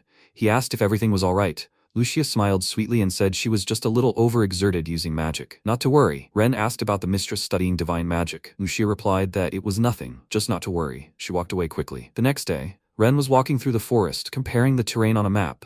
He looked up and realized he was there. A huge tree with a thick trunk stood before him. He summoned a sword from the tree and pointed it at the trunk. Instantly, new branches appeared on the trunk, which Ren used as steps. He climbed high and decided to wait for the hawks. The protagonist thought about making a shelter out of the branches. Next, he masked his human scent with masquerade cologne. He remembered Midas's words about looking for large trees with red fruit. White hawks love these fruits. Ren thought the hawks would quickly be sated by the fruit. He'd been told that the only way to get a platinum feather was to pick up one that had fallen from its tail. But there was another way. Before the hawk noticed him, he had to knock the bird unconscious. This had to be done when the bird was well fed and had magic on it. He knew he didn't have to attack or wound the bird. He just needed to knock it out for a while. Ren spotted a large flock of white hawks in the sky. Several birds chose the tree he was perched on. The birds pounced on the fruit. There were hundreds of such birds in the game, but it was impossible to snatch one of them. If he could do it, he'd have to manage to handle the bird properly. Ren felt a little sad. The birds were happily devouring the red fruits. Ren thought he should have arrived a little earlier. If he didn't succeed, he'd have to think of another gift. Several more birds perched on the tree where the protagonist was hiding. He watched the birds from a hiding place. One of the birds seemed to sense someone's gaze directly on it, and the birds took flight. A few feathers fell from the birds. Several weeks later, Ren stood in a new suit and a snow-white shirt and tie. He thought it was finally time to put on a new suit. The hall was full of people in evening attire. Even Weiss was in an elegant suit and holding a glass of champagne. He said that Ren looked gallant, like a hero. Ren thanked him for the courtesy. He replied that Weiss also looked unusual in a suit. Suddenly, people began whispering that the mistress was about to make her entrance. The huge door swung open. The sound of women's heels was heard, and Lucia entered the hall, arm in arm with Baron Clausel. The crowd in the hall froze. Everyone began to applaud the birthday girl. Lucia twirled slightly and curtsied to all the guests. She was wearing the snow-white dress Ren had given her. Her eyes sparkled with happiness. She silently asked him if the dress suited her. Ren thought, undoubtedly she looked stunning. In this dress, Lucia was a true saint of white. The celebration was in full swing. Romantically burning candles, the clinking of glasses, and the hum of guests' conversations all created a festive atmosphere. Weiss told Ren that in the old days, the butler would first present a gift to the young lady on behalf of all the servants. Then, they would offer congratulations on behalf of the knights, and then it was the turn of the head of the family. Ren replied that he should congratulate her first. Weiss stopped him and said that was out of the question. He asked Ren to go after him with the congratulations. Weiss said that the gift Ren had prepared would make an impression. Ren asked if Weiss was serious. Weiss replied that he was as serious as ever. The protagonist said that his stomach was starting to churn. Weiss said that such excitement suited him, as it suited any young man. Weiss took his gift and went to Lucius. He asked permission to present the gift on behalf of the entire Knight's Guard. He knelt down and explained that when he was one of the knights, a certain merchant had helped him greatly. So today, he decided to give her a training set he ordered from that shop. Lucia thanked them for the gift. Ren thought he should be the next to congratulate her. He realized he was a little nervous. While he was gathering his strength, Baron Clausel approached the birthday girl and presented her with a gift. Lucia,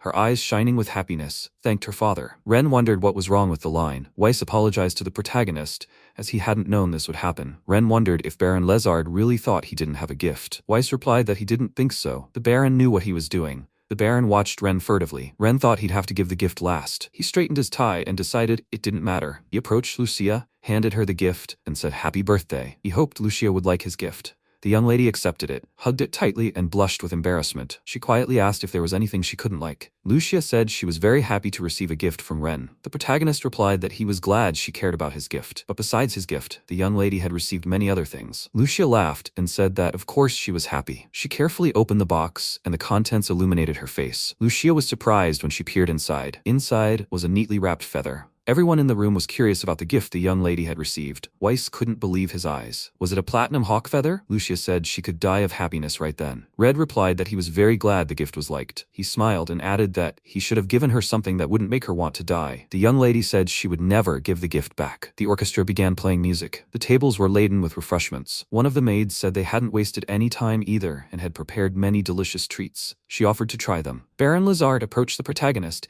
and said he was surprised. The Baron inquired where Ren had gotten such a feather. One of the guests said that couldn't be true, as such hawks had only been seen briefly in the capital. Ren explained that he had gone into the forest and had been too lucky. He had gone through a lot to get such a feather. Suddenly, he felt a blow to his arm. When Ren looked back, he saw the young lady. She whispered in his ear, "What's keeping him for so long after such a gift?" The protagonist was surprised. It was 10 o'clock in the evening. Ren and Lucia went out onto the balcony. Lucia stuck the protagonist's gift in her hair. She was holding a box. Lucia said she felt like she was in a dream. Her party had been so wonderful. Ren paused. Lucia handed the box to Ren. She said she tried very hard to find something that would suit him. The protagonist asked again, "For him?" Lucia was eager to see Ren's reaction. She insistently asked him to open the box. Ren placed the box on the table and opened it. Inside was a sword. He asked if this sword was to replace the one he had lost. Lucia replied that the other sword had been lost during the battle. She said it was no ordinary sword, but a special magical weapon. The blade of the sword wasn't metal, it was made of a special material that could absorb magic. Ren opened the scabbard and the sword glowed. He asked if this light signified magic. Lucia shyly lowered her eyes and said that all her magic was contained within this sword. Cutting something with the sword would have the same effect as releasing magic. Lucia said that she imbued the sword with magic every day. She hoped the sword would be useful to the protagonist. Ren asked again, "Every day?" He remembered the day he'd met Lucia on the stairs, completely exhausted, and she'd said she'd been a little overworked. Now he understood why she'd been so overworked. Until today, the young lady had been imbuing the sword with magic. Ren replied that he was happy to receive such a gift and thanked Lucia. He asked why she decided to give him a gift on her birthday. Lucia blushed and exclaimed that she wanted to celebrate his birthday too. She knew it was sometime in the spring, but she couldn't wait until next year. She said she hadn't been able to do anything lately because she was worried about Yerkao, so she wanted to give the gift today. Ren laughed. Lucia yelled, "Why is he laughing?" Ren apologized. They had both worked hard today. He thought about how they might be more alike than they seemed. Ren said he hoped it would stay that way. They looked at each other. Lucia asked, "Next?" Ren answered, "Yes." He noticed she had started crying and asked why. Lucia wiped her eyes and said it was because he kept coming back. Ren asked what Lucia meant. Lucia smiled and replied, "Nothing. It's a secret. She just feels happy." The hooded girl has a carefree laugh. A few months after Lucia's birthday, a guest visits Duke Ignot's residence, located in a large city far from the town of Cruzel. The guard at the gate inquired if the girl had an appointment. The girl removed her hooded cape and smoothed her hair. The guard apologized for not recognizing the girl. The girl put on her hat and said nothing serious had happened because she had intentionally hidden her face. She leisurely ascended the stairs. The butler greeted the girl and opened the door for her. Duke Ignot sat at his desk in the study. He said he was amazed and surprised that Lady Chrono would visit them. She was one of the world's greatest mages, the director of the Imperial Military Academy, Chrono Highland. Chrono greeted the Duke and apologized for her sudden appearance. Duke Ignot told Chrono not to apologize. He said he was ready to receive her at any time. The Duke asked Edgar, the butler, to bring something sweet for tea. The butler replied, "Of course." Chrono said she didn't need anything. She also asked Edgar to remain present, if possible. The Duke told Edgar to convey the request to the waiters. The butler replied that everything would be done. Over tea, Chrono and the Duke chatted pleasantly. The Duke asked how Lady Chrono was feeling. He said he'd heard she had to leave the capital due to urgent work. Chrono was surprised at the Duke's knowledge. The Duke asked for details. Lady Chrono laughed and said it was a secret. The Duke replied that he had thought so. He asked what brought her today. Chrono took the cookie, took a bite, and asked the Duke to tell her about Ren. The Duke looked at her carefully and asked if he could find out why she needed this information. Lady Chrono smiled sweetly in response. Duke Ignot replied that he owed much to Ren Ashen and Baron Clausel. He explained that the Clausel family had taken Ren under their care and greatly helped Fiona with her illness. Lady Chrono should know this very well. He couldn't simply tell everyone about Ren without knowing the true reason for her intentions. Lady Chrono listened silently, and Edgar's butler didn't intervene in the conversation. Chrono smiled and apologized. She said she would explain everything now and asked not to look at her with suspicion. She explained that only one person could protect her, her father. She was pleased that Ren had protected her from the monsters. Her heart warmed a little. Chrono asked not to worry, because she had no intention of doing anything. The Duke smiled and asked Edgar to tell him about the incident in Cruzel. The butler recounted everything in great detail. Lady Chrono was surprised. She said Ren was sweet, strong, and even smart. Edgar apologized for not being able to accurately describe Mr. Ren. He said he hadn't been able to convey an accurate portrait of Ren to Mrs. Fiona either. Chrono asked why. Edgar said that Ren had been crippled beyond recognition back then. In Duke Ignot's castle, Mrs. Chrono followed the butler through the castle corridors. Fiona ran out to meet her, accompanied by her maid. Fiona was delighted to see Mrs. Chrono. Chrono said they hadn't seen each other in a long time. She was surprised that Fiona could walk on her own. Chrono asked if the recovery had been difficult.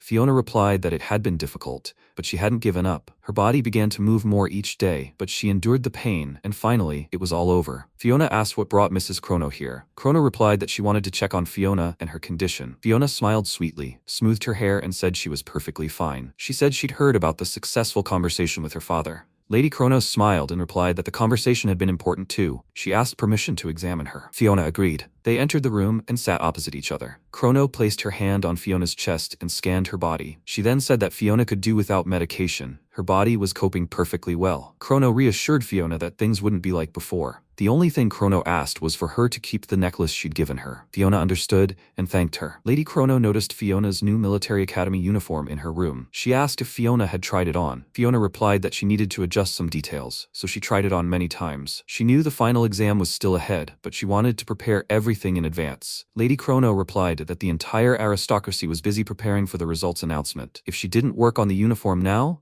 they might not make it in time. Chrono added that the academy uniform suited Fiona very well. Fiona blushed at the compliment. She admitted that she still couldn't imagine herself as a student. Chrono asked why. Fiona replied that until this spring, she spent all her time in her room. She had managed to wander around the capital a few times, but would she be able to find a best friend like her classmates? She was very afraid she would get lost when she got to the city because it was so noisy. Lady Chrono smiled and said that everything would be fine because Fiona was a very good girl. Fiona was surprised. Chrono moved the uniform rack closer with a gesture and led Fiona to the mirror. She asked her to look at herself and imagine Fiona wearing the uniform, strolling through shops and cafes with her friends. Fiona asked if Chrono would be angry if she visited her. Miss Chrono replied that she hadn't given any such restrictions. In a calm, almost hypnotic voice, Chrono asked Fiona to imagine joy all around her, and after that, she would no longer be afraid of anything. Fiona obediently closed her eyes and imagined herself walking through the city in uniform. A warm breeze blew her skirt and hair. The sun blinded her, but she saw a young man beside her. Fiona opened her eyes and realized her face was flushed with shame. Chrono asked what had happened. Fiona couldn't tell her, so she said nothing.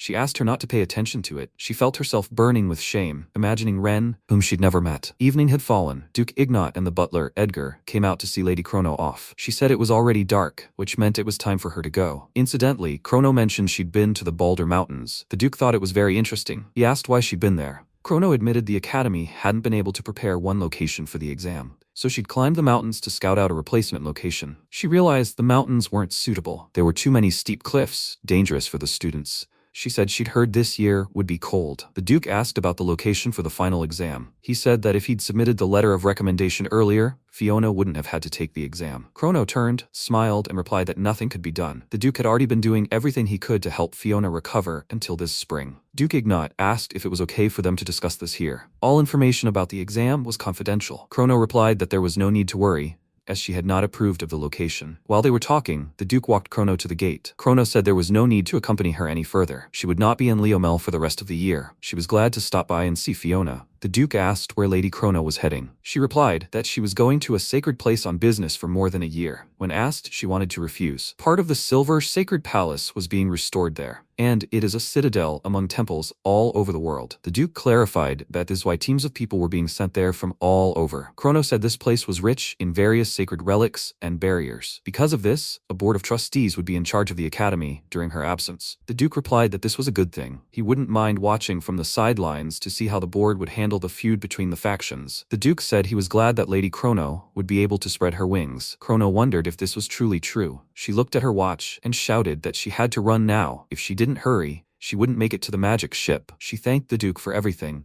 and asked him to tell Fiona that she would wholeheartedly support her in the exam. The Duke smiled and told Chrono to take care of herself. He invited her to stop by when she returned to Leomel. That evening, the magic ship set off on its journey. City of Cruzel, the Adventurers Guild. The guild administrator wished him a good morning and announced she had brought a letter for the protagonist. Ren took it and said he was surprised to see a messenger in the guild. He asked what the letter asked for. The administrator explained that Mr. Kai had said something about a mission to escort merchants. Ren asked again, Kai? At that moment, a voice answered his question from behind. Ren turned and saw the adventurers who had fought the gargoyles with him. Kai said he had grown a bit lately. The protagonist clarified that Mr. Kai was he. Kai replied that it was he, and next to him was his best friend, Matus. Matus apologized for forgetting to introduce himself. Ren replied that there was no need to worry. They all sat down at the table. Kai explained that the client was a certain company trusted by the aristocrats. It was a supplier to the court they themselves had created. Kai pointed to the location of the messenger on the map. Ren clarified that he needed to escort the messenger. Kai replied that this man was on friendly terms with the Clausel family. Ren was surprised. Kai said he was relying on the protagonist. The round trip would take about a month. He asked Ren what he thought about that. He thought that month was too long. Kai said they'd need a one-way escort then. He admitted that the protagonist would be greatly helped by even just one way. He showed the entire route on the map and added that they would be passing through the Balder Mountains. Ren paused. Kai admitted that military force was almost unnecessary up to the mountains, but after that, the road became terrifying, teeming with magical beasts. Kai confessed that he really wanted Ren to help them. The protagonist thought about how the monster situation in the mountains themselves was even worse. The hidden map depicted a steel-devouring gargoyle. The map indicated that many valuable items were hidden there. Ren wasn't afraid to set out on the journey, but he wasn't particularly eager. The protagonist said he'd heard rumors that there would be a lot of snow this year. He asked Kai if that bothered him. It was best not to go to the Balder Mountains in such weather. Kai scratched his head and replied that he wasn't particularly happy about the news himself, but the merchants were reluctant to leave no matter what. Maida said that if they didn't hurry, the merchants wouldn't be able to arrive on time. They planned to ask a renowned blacksmith to work on the materials they had obtained from magical beasts. If they didn't make it this time, the next one wouldn't be for several years. Then the merchant's position as a government supplier would be jeopardized. Kai declared it an excellent deal. The merchants were willing to pay double the market price, and upon successful completion of the task, there would be a bonus. Kai asked if Ren had considered helping with the escort. The protagonist paused and then responded. He apologized and said he had other business to attend to, and he wasn't prepared to spend a whole month on the road. He declined the job. Kai said he hadn't expected to be refused. Matus told Kai that it couldn't be helped. He should have known it wouldn't work. Kai replied that Matus was right. He added that Matus couldn't help him, and he had no other comrades he could trust. Ren asked if they weren't going together. Matus said they sometimes had to take on different jobs, and it wasn't the first time. Kai said he'd try to find someone else. He had 2 weeks until the mission began, and he'd find at least one. Ren apologized for having to decline. Kai said it was okay. He was glad Ren had even made it to the guild, and invited the protagonist for a drink. He'd treat them. The protagonist laughed and said he was still a kid, but he'd be grateful for the juice. Meanwhile, at the pier of a magical island far from the imperial capital, young men and women gathered to take the entrance exam for the elite class of the Imperial Cadet Academy. In the helm of a magical ship, someone announced that the examinees were waiting aboard the vessel. The radiator was working properly. The examination location is in order. The examiners are ready. The captain gave the command for takeoff. He asked to see the destination. A map with the destination appeared on the virtual screen. The captain recognized the location and asked if there was an error in the coordinates. The girl replied that it looked very much like there was. She said she had checked everything with the artisan mages, the airship captains, and even the director of the Imperial Academy. The captain ordered the report. The girl said she had checked the data many times and asked everyone if they were sure of the location because it was winter. Everyone told her that under such conditions, they would discover the true abilities of the students. The captain looked at the report and thought that the examination location would be kept strictly secret until the last minute. This was necessary so that aristocrats and commoners were on an equal footing. The captain said that if the committee approved, they would simply carry out their duties as usual. The ship started its engines and departed to the destination. Fiona stood by the window, watching the ship fly. The ship's destination was the Balder Mountains, the snow-capped peaks of the Balder Mountains. Lucia watched Ren's training. Weiss trained every day without stopping. Ren also performed physical labor, clearing snow from the roof of the Baron's palace. Then came breakfast, followed by a cup of tea. Then, Ren went to study. A maid brought a tray to Baron Lazard and said these were reports from the knights in the villages. The Baron studied the reports and learned that supplies were plentiful everywhere. But the heavy snowfall was causing a lot of trouble. The Baron said there were numerous cases of roofs of dilapidated houses collapsing under the weight of the snow, and roads were also blocked. The knights were asking for reinforcements. Ren asked if the Baron would now select knights to carry out this task. The Baron replied that if he delayed, the villagers would suffer more. The protagonist stood up and said he could help. He told them that he and his father had repaired broken roofs when he lived in the village. Ren said he could help with something, like he had done on the expedition. The Baron thanked the protagonist and asked, "Will he help then?" It was soon decided that Ren would be going on this expedition. But at sunset, everything changed. Baron Lazard said that an SOS signal had been received from a fortress in the Balder Mountains. Ren asked what had happened. The Baron said it looked like the adventurers might have sent a distress signal from the fortress, which was located halfway between the foot and the summit of the mountain. The Baron handed the protagonist an envelope and asked if he could deliver the letter. He felt sorry for Ren, who had been saddled with yet another task. Ren thought that this had never happened before. A similar request had recently come from Lord Midas. Ren thought that these adventurers might have caused mischief in the mountains and sent a signal. The protagonist knew which fortress it was. The fortress was old and completely unsuitable for any kind of stay. It was impossible to stay warm, and it was easy to freeze to death. Ren thought about what he'd warned the adventurers. He'd told Baron Lazard that he knew some of those adventurers. Ren explained that before they went there, Kai had mentioned a request from a court supplier for a family of aristocratic heroes. The Baron asked again, "Aristocratic heroes?" He was surprised that an expedition was taking place now. The Baron couldn't allow himself to be accused at the spring court hearing of the Clausel family, refusing to help rescue them. Ren apologized and said he should have reported the request to the Baron immediately, even though he'd refused the commission. The Baron said it wouldn't have made any difference. They'd already sent knights to deal with the aftermath of the snowfall. After patrolling the villages,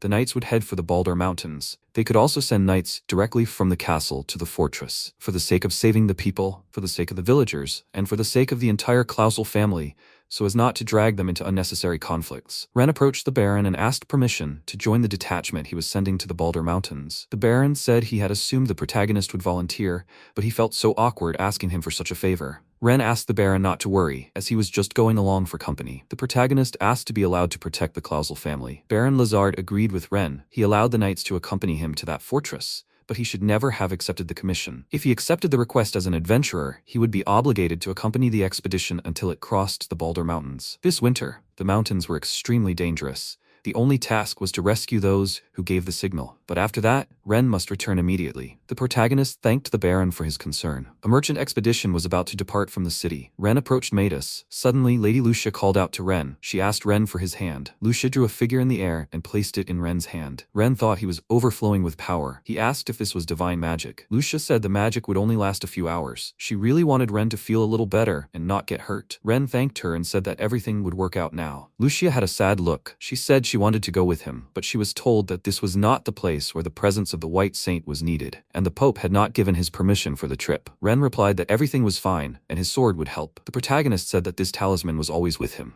Lucia asked him to promise her one thing, that Ren would not overexert himself under any circumstances. She wished him a safe journey. The expedition moved towards the Balder Mountains. The expedition included many loaded wagons, soldiers, and guards. They were accompanied by 3 adventurers and the protagonist. The expedition stopped for the night and a snack. Small monsters watched the uninvited guests from hidden places. The moon shone in the sky. In the morning, the expedition set off again. In the village, the knights helped clear the snow and unload the supplies. Then, the expedition continued along the snowy road. The following night, the expedition stopped again for the night. The following day, the expedition reached the staging area, where they left the horses. The expedition traveled through the Balder Mountains on foot, while the goods were transported by sleigh. Snow was falling, and a strong wind blew in their faces. The knight declared the blizzard to be very severe. Ren agreed and said that the weather up to the Balder Mountains had been perfect. Midas called out to Ren. He said he hadn't expected so much snow on the mountain paths. In some places, even trees were buried under snowdrifts. Ren suggested there was only one option, a detour. Midas agreed. He said that even clearing all the snow with magic or magical items could trigger an avalanche. The knight said the sun would set soon and suggested they make camp. Midas said he wanted to reach the fort as quickly as possible,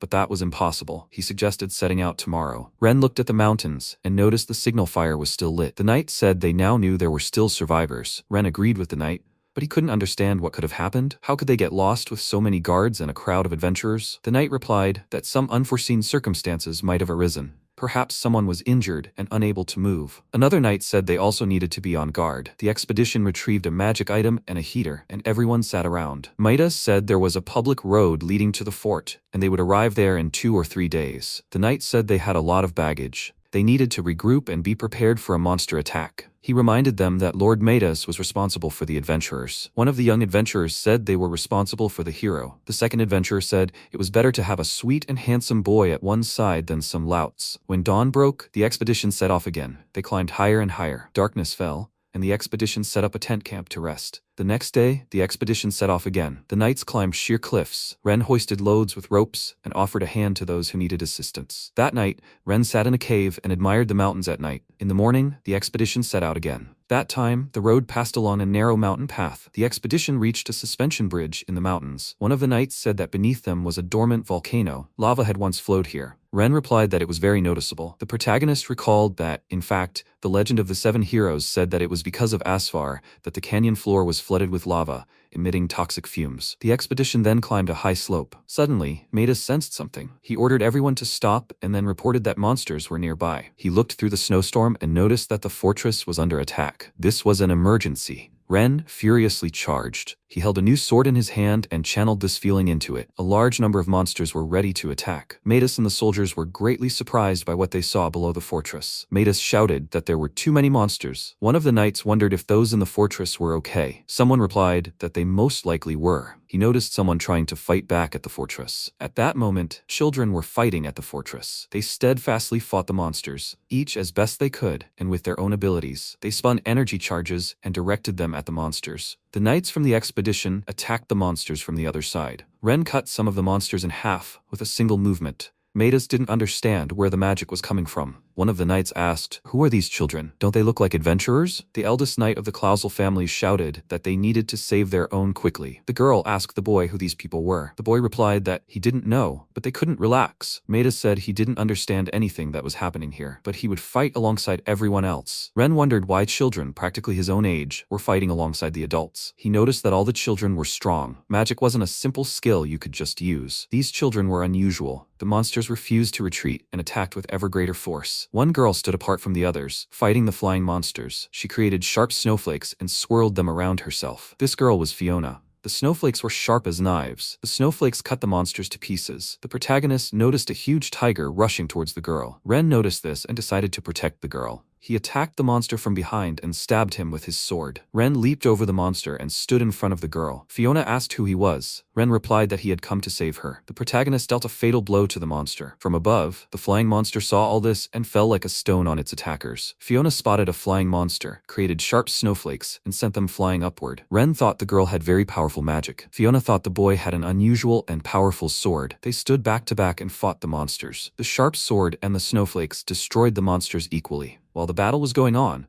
the sun emerged from behind the mountains and illuminated the fortress. With the combined efforts of the knights and the academy students, all the monsters were killed. The ground around the fortress was strewn with monster corpses. Fiona declared that it was over. Ren looked back at the girl and asked if she was okay. Fiona apologized and said it was the first time she had fought so many magical creatures. Fiona said that as soon as she realized the battle was over, the strength left her body. The protagonist offered the girl his hand and helped her up. Fiona thanked the protagonist for his help. Ren replied, "You're welcome." Fiona noticed the protagonist's gaze and asked if something was wrong. It was a necklace that repels demons. Why wear such a necklace? At that moment, Matus approached the protagonist and said he was very glad Ren was okay. He said he heard from the other children that they handled everything on their own. Matus apologized and asked the girl what all this group of children were doing in such a dangerous place. Fiona noticed a coat of arms on the shield of one of the knights. Fiona asked if these knights were from the Clausel family. The knight replied that her guess was correct. He said they had come here on the Baron's orders to rescue adventurers in trouble. The knight asked the girl who she was. Fiona said she had forgotten to introduce herself. She made a deep curtsy and said that her name was Fiona. She was the only daughter of Duke Ignot. Ren was shocked. He looked at Fiona carefully. Midas introduced himself and said he was in command of the adventurers participating in the rescue operation. He asked why all these boys and girls were in the Balder Mountains. All the children had entered the fortress with the knights. Fiona said they were taking entrance exams. They had all evacuated to this fortress a few days ago. Midas asked again, taking exams? Fiona confirmed that they were taking exams on this land. This was the final examination hall for the special class of scholarship students of the Imperial Academy. Ren and all the knights were greatly surprised. Matus wondered if this could be the famous special class the Academy was so proud of. One of the adventurers laughed loudly. He told Matus to watch himself and behave properly. Matus replied that he understood everything. Matus apologized to Fiona and said he hadn't learned how to properly speak to the upper classes. He asked the other adventurers to introduce themselves. The female adventurer replied that she wouldn't do that. She explained that in the past, when she'd accepted commissions from nobles, she'd always been criticized for trivial matters. The male adventurer also refused to introduce himself. He said that the Academy examinees were too high level for village adventurers. He added that the children's parents could pay a decent fee. But for people like them, associating with nobles could be problematic. That's the reality. The female elf told the children not to worry. They would escort them down the mountain. The male adventurer added that everyone would mind their own business. If this condition was met, they could guarantee the children's safety. Fiona replied that they had heard the conditions and understood everything. That's exactly what they would do. Ren looked at Fiona. Matus said, if the children are going to take the exam for this specialized class, then aren't the snow safe for them? The Imperial Officers Academy, the most prestigious in Liamel, only a few can get into the special scholarship class. The battle that took place at the fortress walls was impressive. Fiona smiled and said that their strength was no less than that of adults. If the abnormal situation had lasted a few days, they could have handled it. But they began evacuating after trekking through the mountains for over a week. The situation was worsened by the sheer number of monsters. The students had expended far more energy than necessary. Matas assumed the monsters were targeting the children specifically. The knight added that there were practically no monsters along their route. They were probably congregating near everyone else. Ren thought that the final exam for the special class should have been even more difficult. The goal of the final exam is to follow a predetermined route assigned by the Academy. The exam tests physical strength, endurance, as well as intelligence and teamwork. Somewhere, there should be an examiner observing everything that happens. But in this situation, there didn't seem to be one. It was simply impossible. Even an experienced adventurer could get lost in the Balder Mountains due to the freak snowstorm. It was impossible for an examiner not to show up just because it was an exam. The adventurer asked Ren if he noticed anything unusual about the situation. This looked like an incident involving someone very powerful, someone who could kill everyone in an instant. Among the examinees were nobles from other countries. The adventurer felt it was very dangerous to interfere. Ren understood why all the adventurers were acting strangely. The adventurer said that while it might be a bit rude, they all valued their lives. The elf girl said the entire expedition was looking for their fellow adventurers. Fiona replied that the adventurers were here in the fortress. Everyone on the expedition was very surprised. Fiona said that when the students were able to evacuate to the fortress, they felt more at ease knowing someone was nearby. She opened the door to a room lined with beds, people lying on them. They were all unconscious and groaning. Maida saw Kai lying among the crowd. He ran to his bed and asked if he was okay. Ren asked how this had happened. Fiona replied that everyone with them was so ill they couldn't walk any further. One of the knights said they had come here from Clausel's, following the signal from the fire. He couldn't understand who had given the signal, if the adults were in such a state. Fiona replied that they had been giving the signals themselves lately. Among the examinees, there was someone knowledgeable in healing. He examined them and said their internal magical energy was abnormally high. These were symptoms similar to a ruptured vessel. The knight said it was a disease caused by magical energy in the body that was disproportionate to one's abilities, causing the body to collapse. This illness usually affected children born with excess magical power. He didn't understand why this happened to adult adventurers. Fiona replied that they didn't know the cause. It seemed like adults were gradually coming to their senses. A ruptured vessel is a fatal illness for those with a lot of magical energy to begin with. But in this case, things were a little different. It looked like everything would return to normal after a while. The knight said they would check the situation themselves and then discuss how to descend the mountains. Fiona agreed. Fiona wondered if Ren would help the Clausel household again. The adventurer suggested adding a reward would be nice. The expedition's conditions had changed slightly. The elf girl said they would have to spend the night here anyway. She suggested that her friend quickly decide on a place to sleep. The girls exchanged glances and smiled. The adventurer girl said she agreed with her friend and let the men handle the rest. They approached Ren and whispered in his ear, asking how he felt about them sleeping in the same room. The protagonist closed his eyes and asked the girls not to do anything strange at such a moment. They both laughed and said he was very serious. Ren wanted to go into the room with everyone else,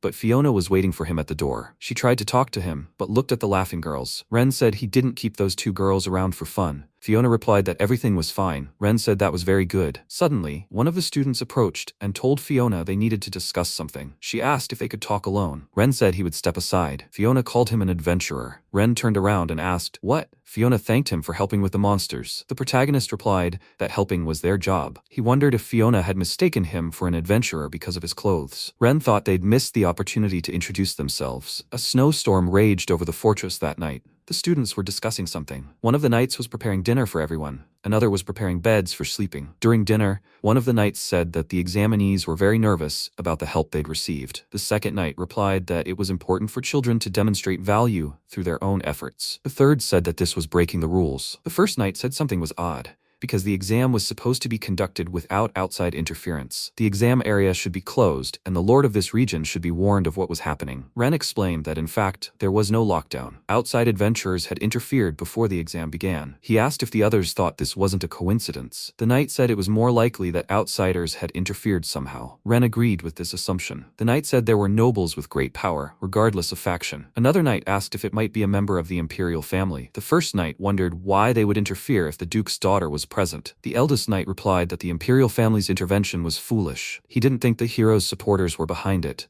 Even if they, as representatives of the Clausel family, could interfere, quarreling with the duke was too risky. He added that he had heard news that the academy director had left Leomil, so an accident was not ruled out. Ren wondered, the academy director? The knight said that if anyone refused help, they would still need to be brought down from the mountains. Ignoring the examinees here was burdensome for the Clausel family. Someone mentioned that among the fallen were some seriously wounded, and it would be best not to move them for several days. Someone suggested calling for reinforcements. Ren asked how they treated all the injured. The knight replied that they used skills for caring for the sick. The protagonist wondered what that skill was. One of the knights said he was surprised that Ren-sama had helped the duke. The second knight agreed with his comrade. He said he couldn't believe Ren had met someone whose life he had once saved in such a place. Ren said he had missed the opportunity to introduce Fiona. He was convinced he had been mistaken for an adventurer because of his clothes. Therefore, he didn't want to start a conversation with her now. The knight mentioned that a non-interference agreement was currently in effect between the examinees and adventurers. After descending the mountain, they would be able to talk in peace. Ren smiled and said that he would do just that. The protagonist sat on the bed in the separate room, searching for something in his backpack. He pulled out an incomprehensible object and wondered how it turned on. Then he remembered Lucia's words, that she had written instructions and put them in her bag. The protagonist found the piece of paper and realized it was the magical instrument Lucia had placed there. He carefully touched the object with his finger twice, and it turned on. He held the paper up to the light and noticed that if he looked through the text, something was visible. Was the text written in invisible ink? Ren read the hidden text. If he was gone for too long, she would come to him herself. Ren smiled sweetly. Falling snow in the mountains, caught by the wind, flew through forests and fields and reached the colossal family castle. Lucia stood on the balcony, admiring the night sky and the flying snowflakes. The maid said it was unhealthy. Lucia replied that everything was fine. She liked the cool air. Together they began to watch the sky. The maid asked if the mistress was worried about Ren. Lucia sighed and said it would be a lie if she said she wasn't. But she wasn't as worried as everyone thought. She said she knew better than anyone how strong Ren was. The maid smiled and said, "So that was a stupid question." She asked if the mistress would like some tea before bed. Lucia agreed. They entered Lucia's room, and on the bed lay the dress Ren had given her. Lucia was startled and asked why the maid had taken out the dress.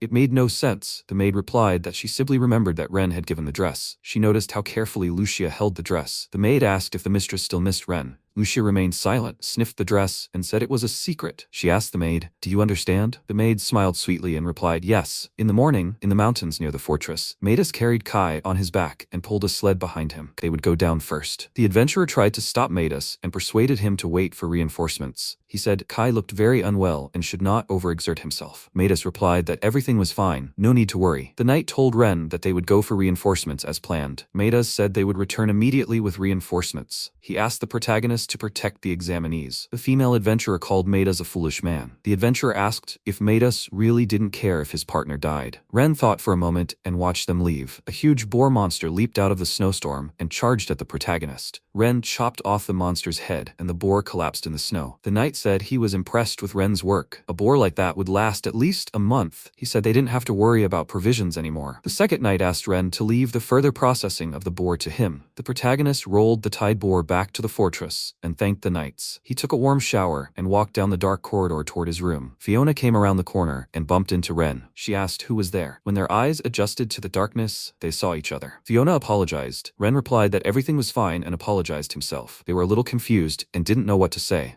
Ren said she should start first. Fiona agreed and apologized for her abruptness. She looked down and blushed slightly with embarrassment. Fiona mentioned that in the city of Cruzel there was a man who saved her life. She had heard that the expedition had come from there and wanted to know if they had met. Ren didn't know what to say. Fiona said she wanted to ask the knights, but they were very busy. She added that the protagonist was about the same age as her savior. Ren searched for words, but remained silent. Fiona laughed and asked him to forget about this conversation. She reminded him that they had agreed not to interfere. Ren tried to resume the conversation. Fiona apologized again and said that this was more of a violation of their agreement. The protagonist didn't try to dissuade Fiona. She bowed, wished him well, and left. The Balder Mountains. Night. Snowstorm. A fortress in the mountains. Fiona is fast asleep in her room. She dreams again that she is walking around the city with her friends. The wind blows through her hair and a young man stands next to her. She asks him if it's warm today. He agrees. He says he's tempted to linger a bit longer on the road. Suddenly, she realizes she sees his face. Fiona's eyes snap open and she sits up in bed. Fiona doesn't understand why she remembered the adventurer's face. In the morning, at the fortress, Ren and the knight peered into the well. Fiona entered the room and saw the protagonist carrying a large container of water and the knight a bundle of firewood. They prepared dinner and fed the examinees. Fiona went to check on the condition of the sick. That evening, Ren stood guard on the roof of the fortress. One of the knights came up to him and announced that it was Ren's turn to rest. The protagonist agreed. He was descending the stairs, thinking that he wanted to drink hot tea before bed. The protagonist went to the kitchen. When he entered the kitchen, he ran into Fiona again. They wished each other good evening. Then they stood silently again,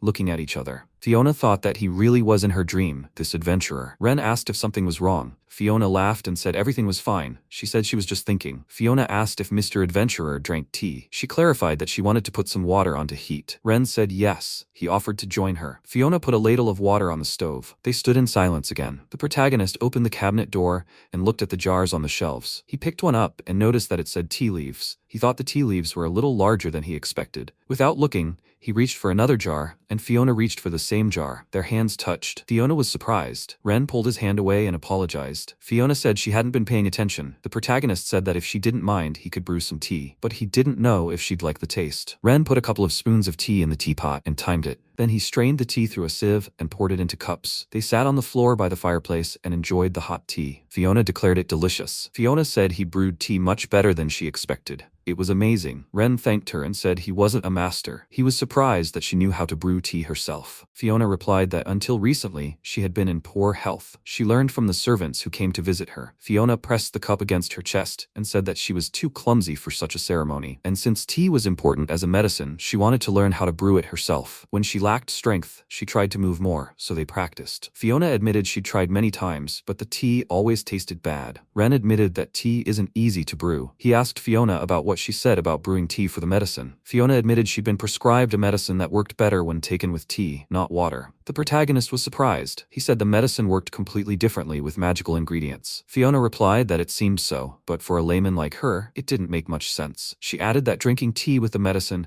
could mask the bitterness. She smiled and said the protagonist had guessed correctly. That was why the medicine was easier to drink. They sat on the floor in front of the fireplace, drinking tea and chatting pleasantly. It was late at night, and the fire still crackled in the fireplace. Everyone in the fortress had long since fallen asleep. Outside, the snowstorm continued to rage. Fiona went to her room. She walked down the dark corridor, wondering why it was so easy to talk to this adventurer. She remembered his sweet smile and what he'd said about using ingredients from magical creatures and how the medicine would work completely differently. Suddenly, she remembered she'd never mentioned medicines made from magical materials. This couldn't be a coincidence. Suddenly, a knight called out to her and said it was time for the young lady to rest. Fiona replied, "Yes, of course," and went back to her room with a sad expression. She wondered if this seemed like a coincidence. Could this adventurer really be her savior? The knight noticed Fiona's upset expression and asked what was wrong. Fiona apologized and asked permission to ask a question. The snowstorm never abated. The party that had gone for help made their way through the woods, heavy snow and wind. They walked forward, pulling a sleigh with their belongings. A fortress appeared on one of the peaks,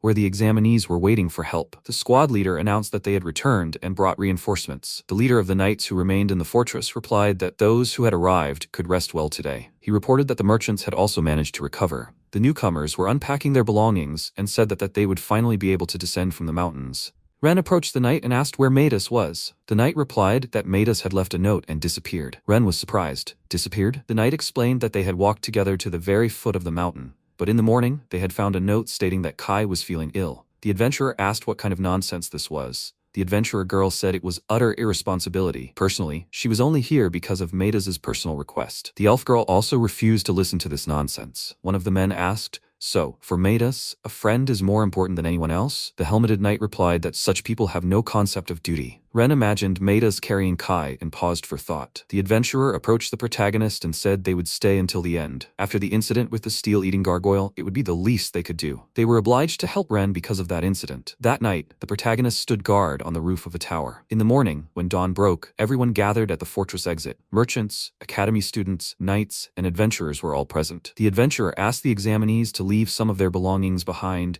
or hand them over to adults. He explained that in such weather, it was necessary to travel light. Ren seemed lost in thought. The knight asked him if something was wrong. The protagonist replied that he felt a warm breeze. The entire party set off down to the foot of the mountains. One of the students said they would finally be returning home. Another boy replied that if the battle had simply been fought by monsters, he wouldn't have embarrassed himself so much. One of the students said it looked like they were going to completely fail the exam. Fiona simply remained silent. Ren thought everything had dragged on much longer than planned, but it was very strange that no one had noticed the examiner. The squad approached a suspension bridge. One of the students asked, "A suspension bridge?" The students exchanged glances when they spotted such a structure. The adventurer commanded them to move forward. He suggested holding onto the railings or the adults. One of the students shouted, "No need." He proudly asked if the soldiers even knew who they were talking to. The adventurer didn't turn his head and began to cross the bridge. He quietly apologized to the elite of the academy's privileged class and jokingly asked if a bridge could scare them. The boy loudly replied, "Don't underestimate them." He walked confidently across the bridge, but soon began to feel as if he were walking in nothing, as if there was nothing beneath his feet. Suddenly, he stopped on one of the planks and froze. The adventurer extended the end of his cloak to the boy and offered him a hold. The boy replied that he could walk on his own. The adventurer didn't argue and replied that he knew this, but he just didn't want the boy to fall. Beads of sweat appeared on the boy's face with fear. He grabbed the cloak and walked forward. The elf girl suggested that the knight lead the column so that the others could walk more calmly. The knight agreed. The squad slowly crossed the suspension bridge. The senior knight offered his hand to the apprentice girl. Another knight supported another frightened girl. Some of the boys held on to each other, while others held on to the bridge railing. 4 people remained standing in front of the bridge: the knight, Ren, Fiona, and another girl. Ren considered asking the knight to escort Duke Ignot's daughter, but the second girl approached the knight herself and asked for his help. The knight agreed. Ren looked at the remaining, frightened Fiona. She called Ren an adventurer and asked if she could hold his hand. Ren asked again, him? Fiona replied that she had wanted to ask him specifically from the start. That's why she hadn't asked anyone else for help. Ren walked boldly across the bridge, and Fiona held onto his cloak. He turned his head back, and she asked if something was wrong. Ren smiled slightly, apologized, and said she didn't seem frightened at all. Fiona replied that she was fine now because he was protecting her. She added that she had lived through days when every morning she didn't know if she would see the next sunrise. Every day she opened her eyes and saw the first rays of the sun and the birds flying. After those times, nothing could frighten her anymore. Ren replied that he was glad to hear that. They walked leisurely across the bridge. Suddenly, the protagonist felt a warm breeze again. Did it strike him as odd in such a blizzard? Suddenly, he felt a strong gust of hot air coming from under the bridge. Ren and Fiona grabbed the bridge's handrails. Ren looked down and realized he wasn't imagining things. Something was happening down there. A huge black funnel was visible under the bridge. The protagonist shouted for Fiona to run. Something was coming from below. Everyone on the bridge looked back in surprise. A large whirlwind rose up and was higher than the bridge. Ren shouted that it was fire. A fiery whirlwind rose above the protagonist's head and surrounded the bridge. Fire was everywhere, above and below the bridge. The fire surrounded the bridge and cut off the exit. Ren didn't understand what it was. What kind of hellish flame had descended upon the snow-capped mountains? A fireball hung in the air next to the bridge. It was like a funnel sucking everything in. The knights who had managed to cross the bridge shouted to the others to hurry and get to the ground. Someone said it was unusual fire. The students ran across the bridge, confused as to what was happening. The adults replied that they didn't know anything themselves and that they just needed to run forward faster. One of the girls suggested that this was also part of the test. The knight replied that he didn't know and asked them to speed up. He shouted that they couldn't stop. Ren stared intently at the fire, trying to figure out what it was. One of the fiery whirlwinds headed straight for the protagonist. Like a vacuum cleaner, it moved from above, destroying everything. Fiona tried to use force and freeze the fire. For seconds, part of the whirlwind froze, but the remaining hot portion destroyed the ice. The fiery whirlwind descended lower and lower. The protagonist shielded his face from the advancing fire. Suddenly, two fiery whirlwinds attacked the bridge from both sides. Fiona tried to stop the fire with cold, but it was no use. She couldn't understand why it wouldn't go out. Some distance away from Fiona, the fire died down. Ren couldn't understand the origin of the fire. The whirlwind picked up Fiona like a feather and lifted her up. It seemed to the protagonist that the fire was hunting only her. The whirlwind, like a large fiery hand, held the girl carefully. Part of the ropes that held the bridge in the air broke from the fire. The whirlwind carried Fiona further and further. The protagonist removed his backpack and jumped into the abyss after the girl. The warm air caught him and lifted him up. Fiona was surprised when she noticed the adventurer rushing after her. Ren shouted for Duke Ignot's daughter to reach for him. He stretched out his hand and tried to reach the girl. He pulled her toward him and lifted her in his arms. The protagonist tried to jump out of the whirlwind of fire, but the two whirlwinds headed their way again and collided. When the fire died down a bit, a protective dome became visible. Ren had managed to cast a magic shield. He held Fiona with one hand and his sword in the other. Ren promised he would definitely deliver her safe and sound. One after another, fiery whirlwinds tried to destroy the protective shield. Fiona asked the protagonist to freeze. She tried to use her power again. When the ice and fire came together again, a powerful explosion occurred. The shockwave rocked the suspension bridge and it broke in two. The girl and the knight, who were walking in front of the protagonist, began to fall. But the knight held the girl tightly by the hand and managed to grab the rope with his other hand. Under the weight, they flew towards the sheer wall. The knight managed to stop himself with his feet, preventing them from falling completely. Everyone who remained above shouted for those who had fallen to hold on tight to the rope. They tried to pull them out. The adventurer noticed fire creeping up from below toward those who had fallen along the rope. Fiery lava rose from the bottom of the gorge. Periodically, hot rocks and boulders flew out of the lava silt. The adventurer ordered the rope to be raised quickly. Everyone who had crossed the bridge checked to make sure everything was all right. Someone noticed that two people, who had been walking behind everyone, were missing. The knight bravely held onto the rope and hugged the girl. He asked her if the boulder ridge was erupting. The girl asked, "Where is Duke Ignot's daughter?" The bridge had completely collapsed. Thick steam billowed from the gorge. When the steam cleared a little, everyone noticed Ren and the Duke's daughter hanging on a vine on the opposite side of the bridge. The protagonist managed to summon his wooden sword and use its power. The vine clung tightly to the remains of the bridge. Fiona looked at the protagonist in surprise. Someone asked if they were injured. Ren replied, "No,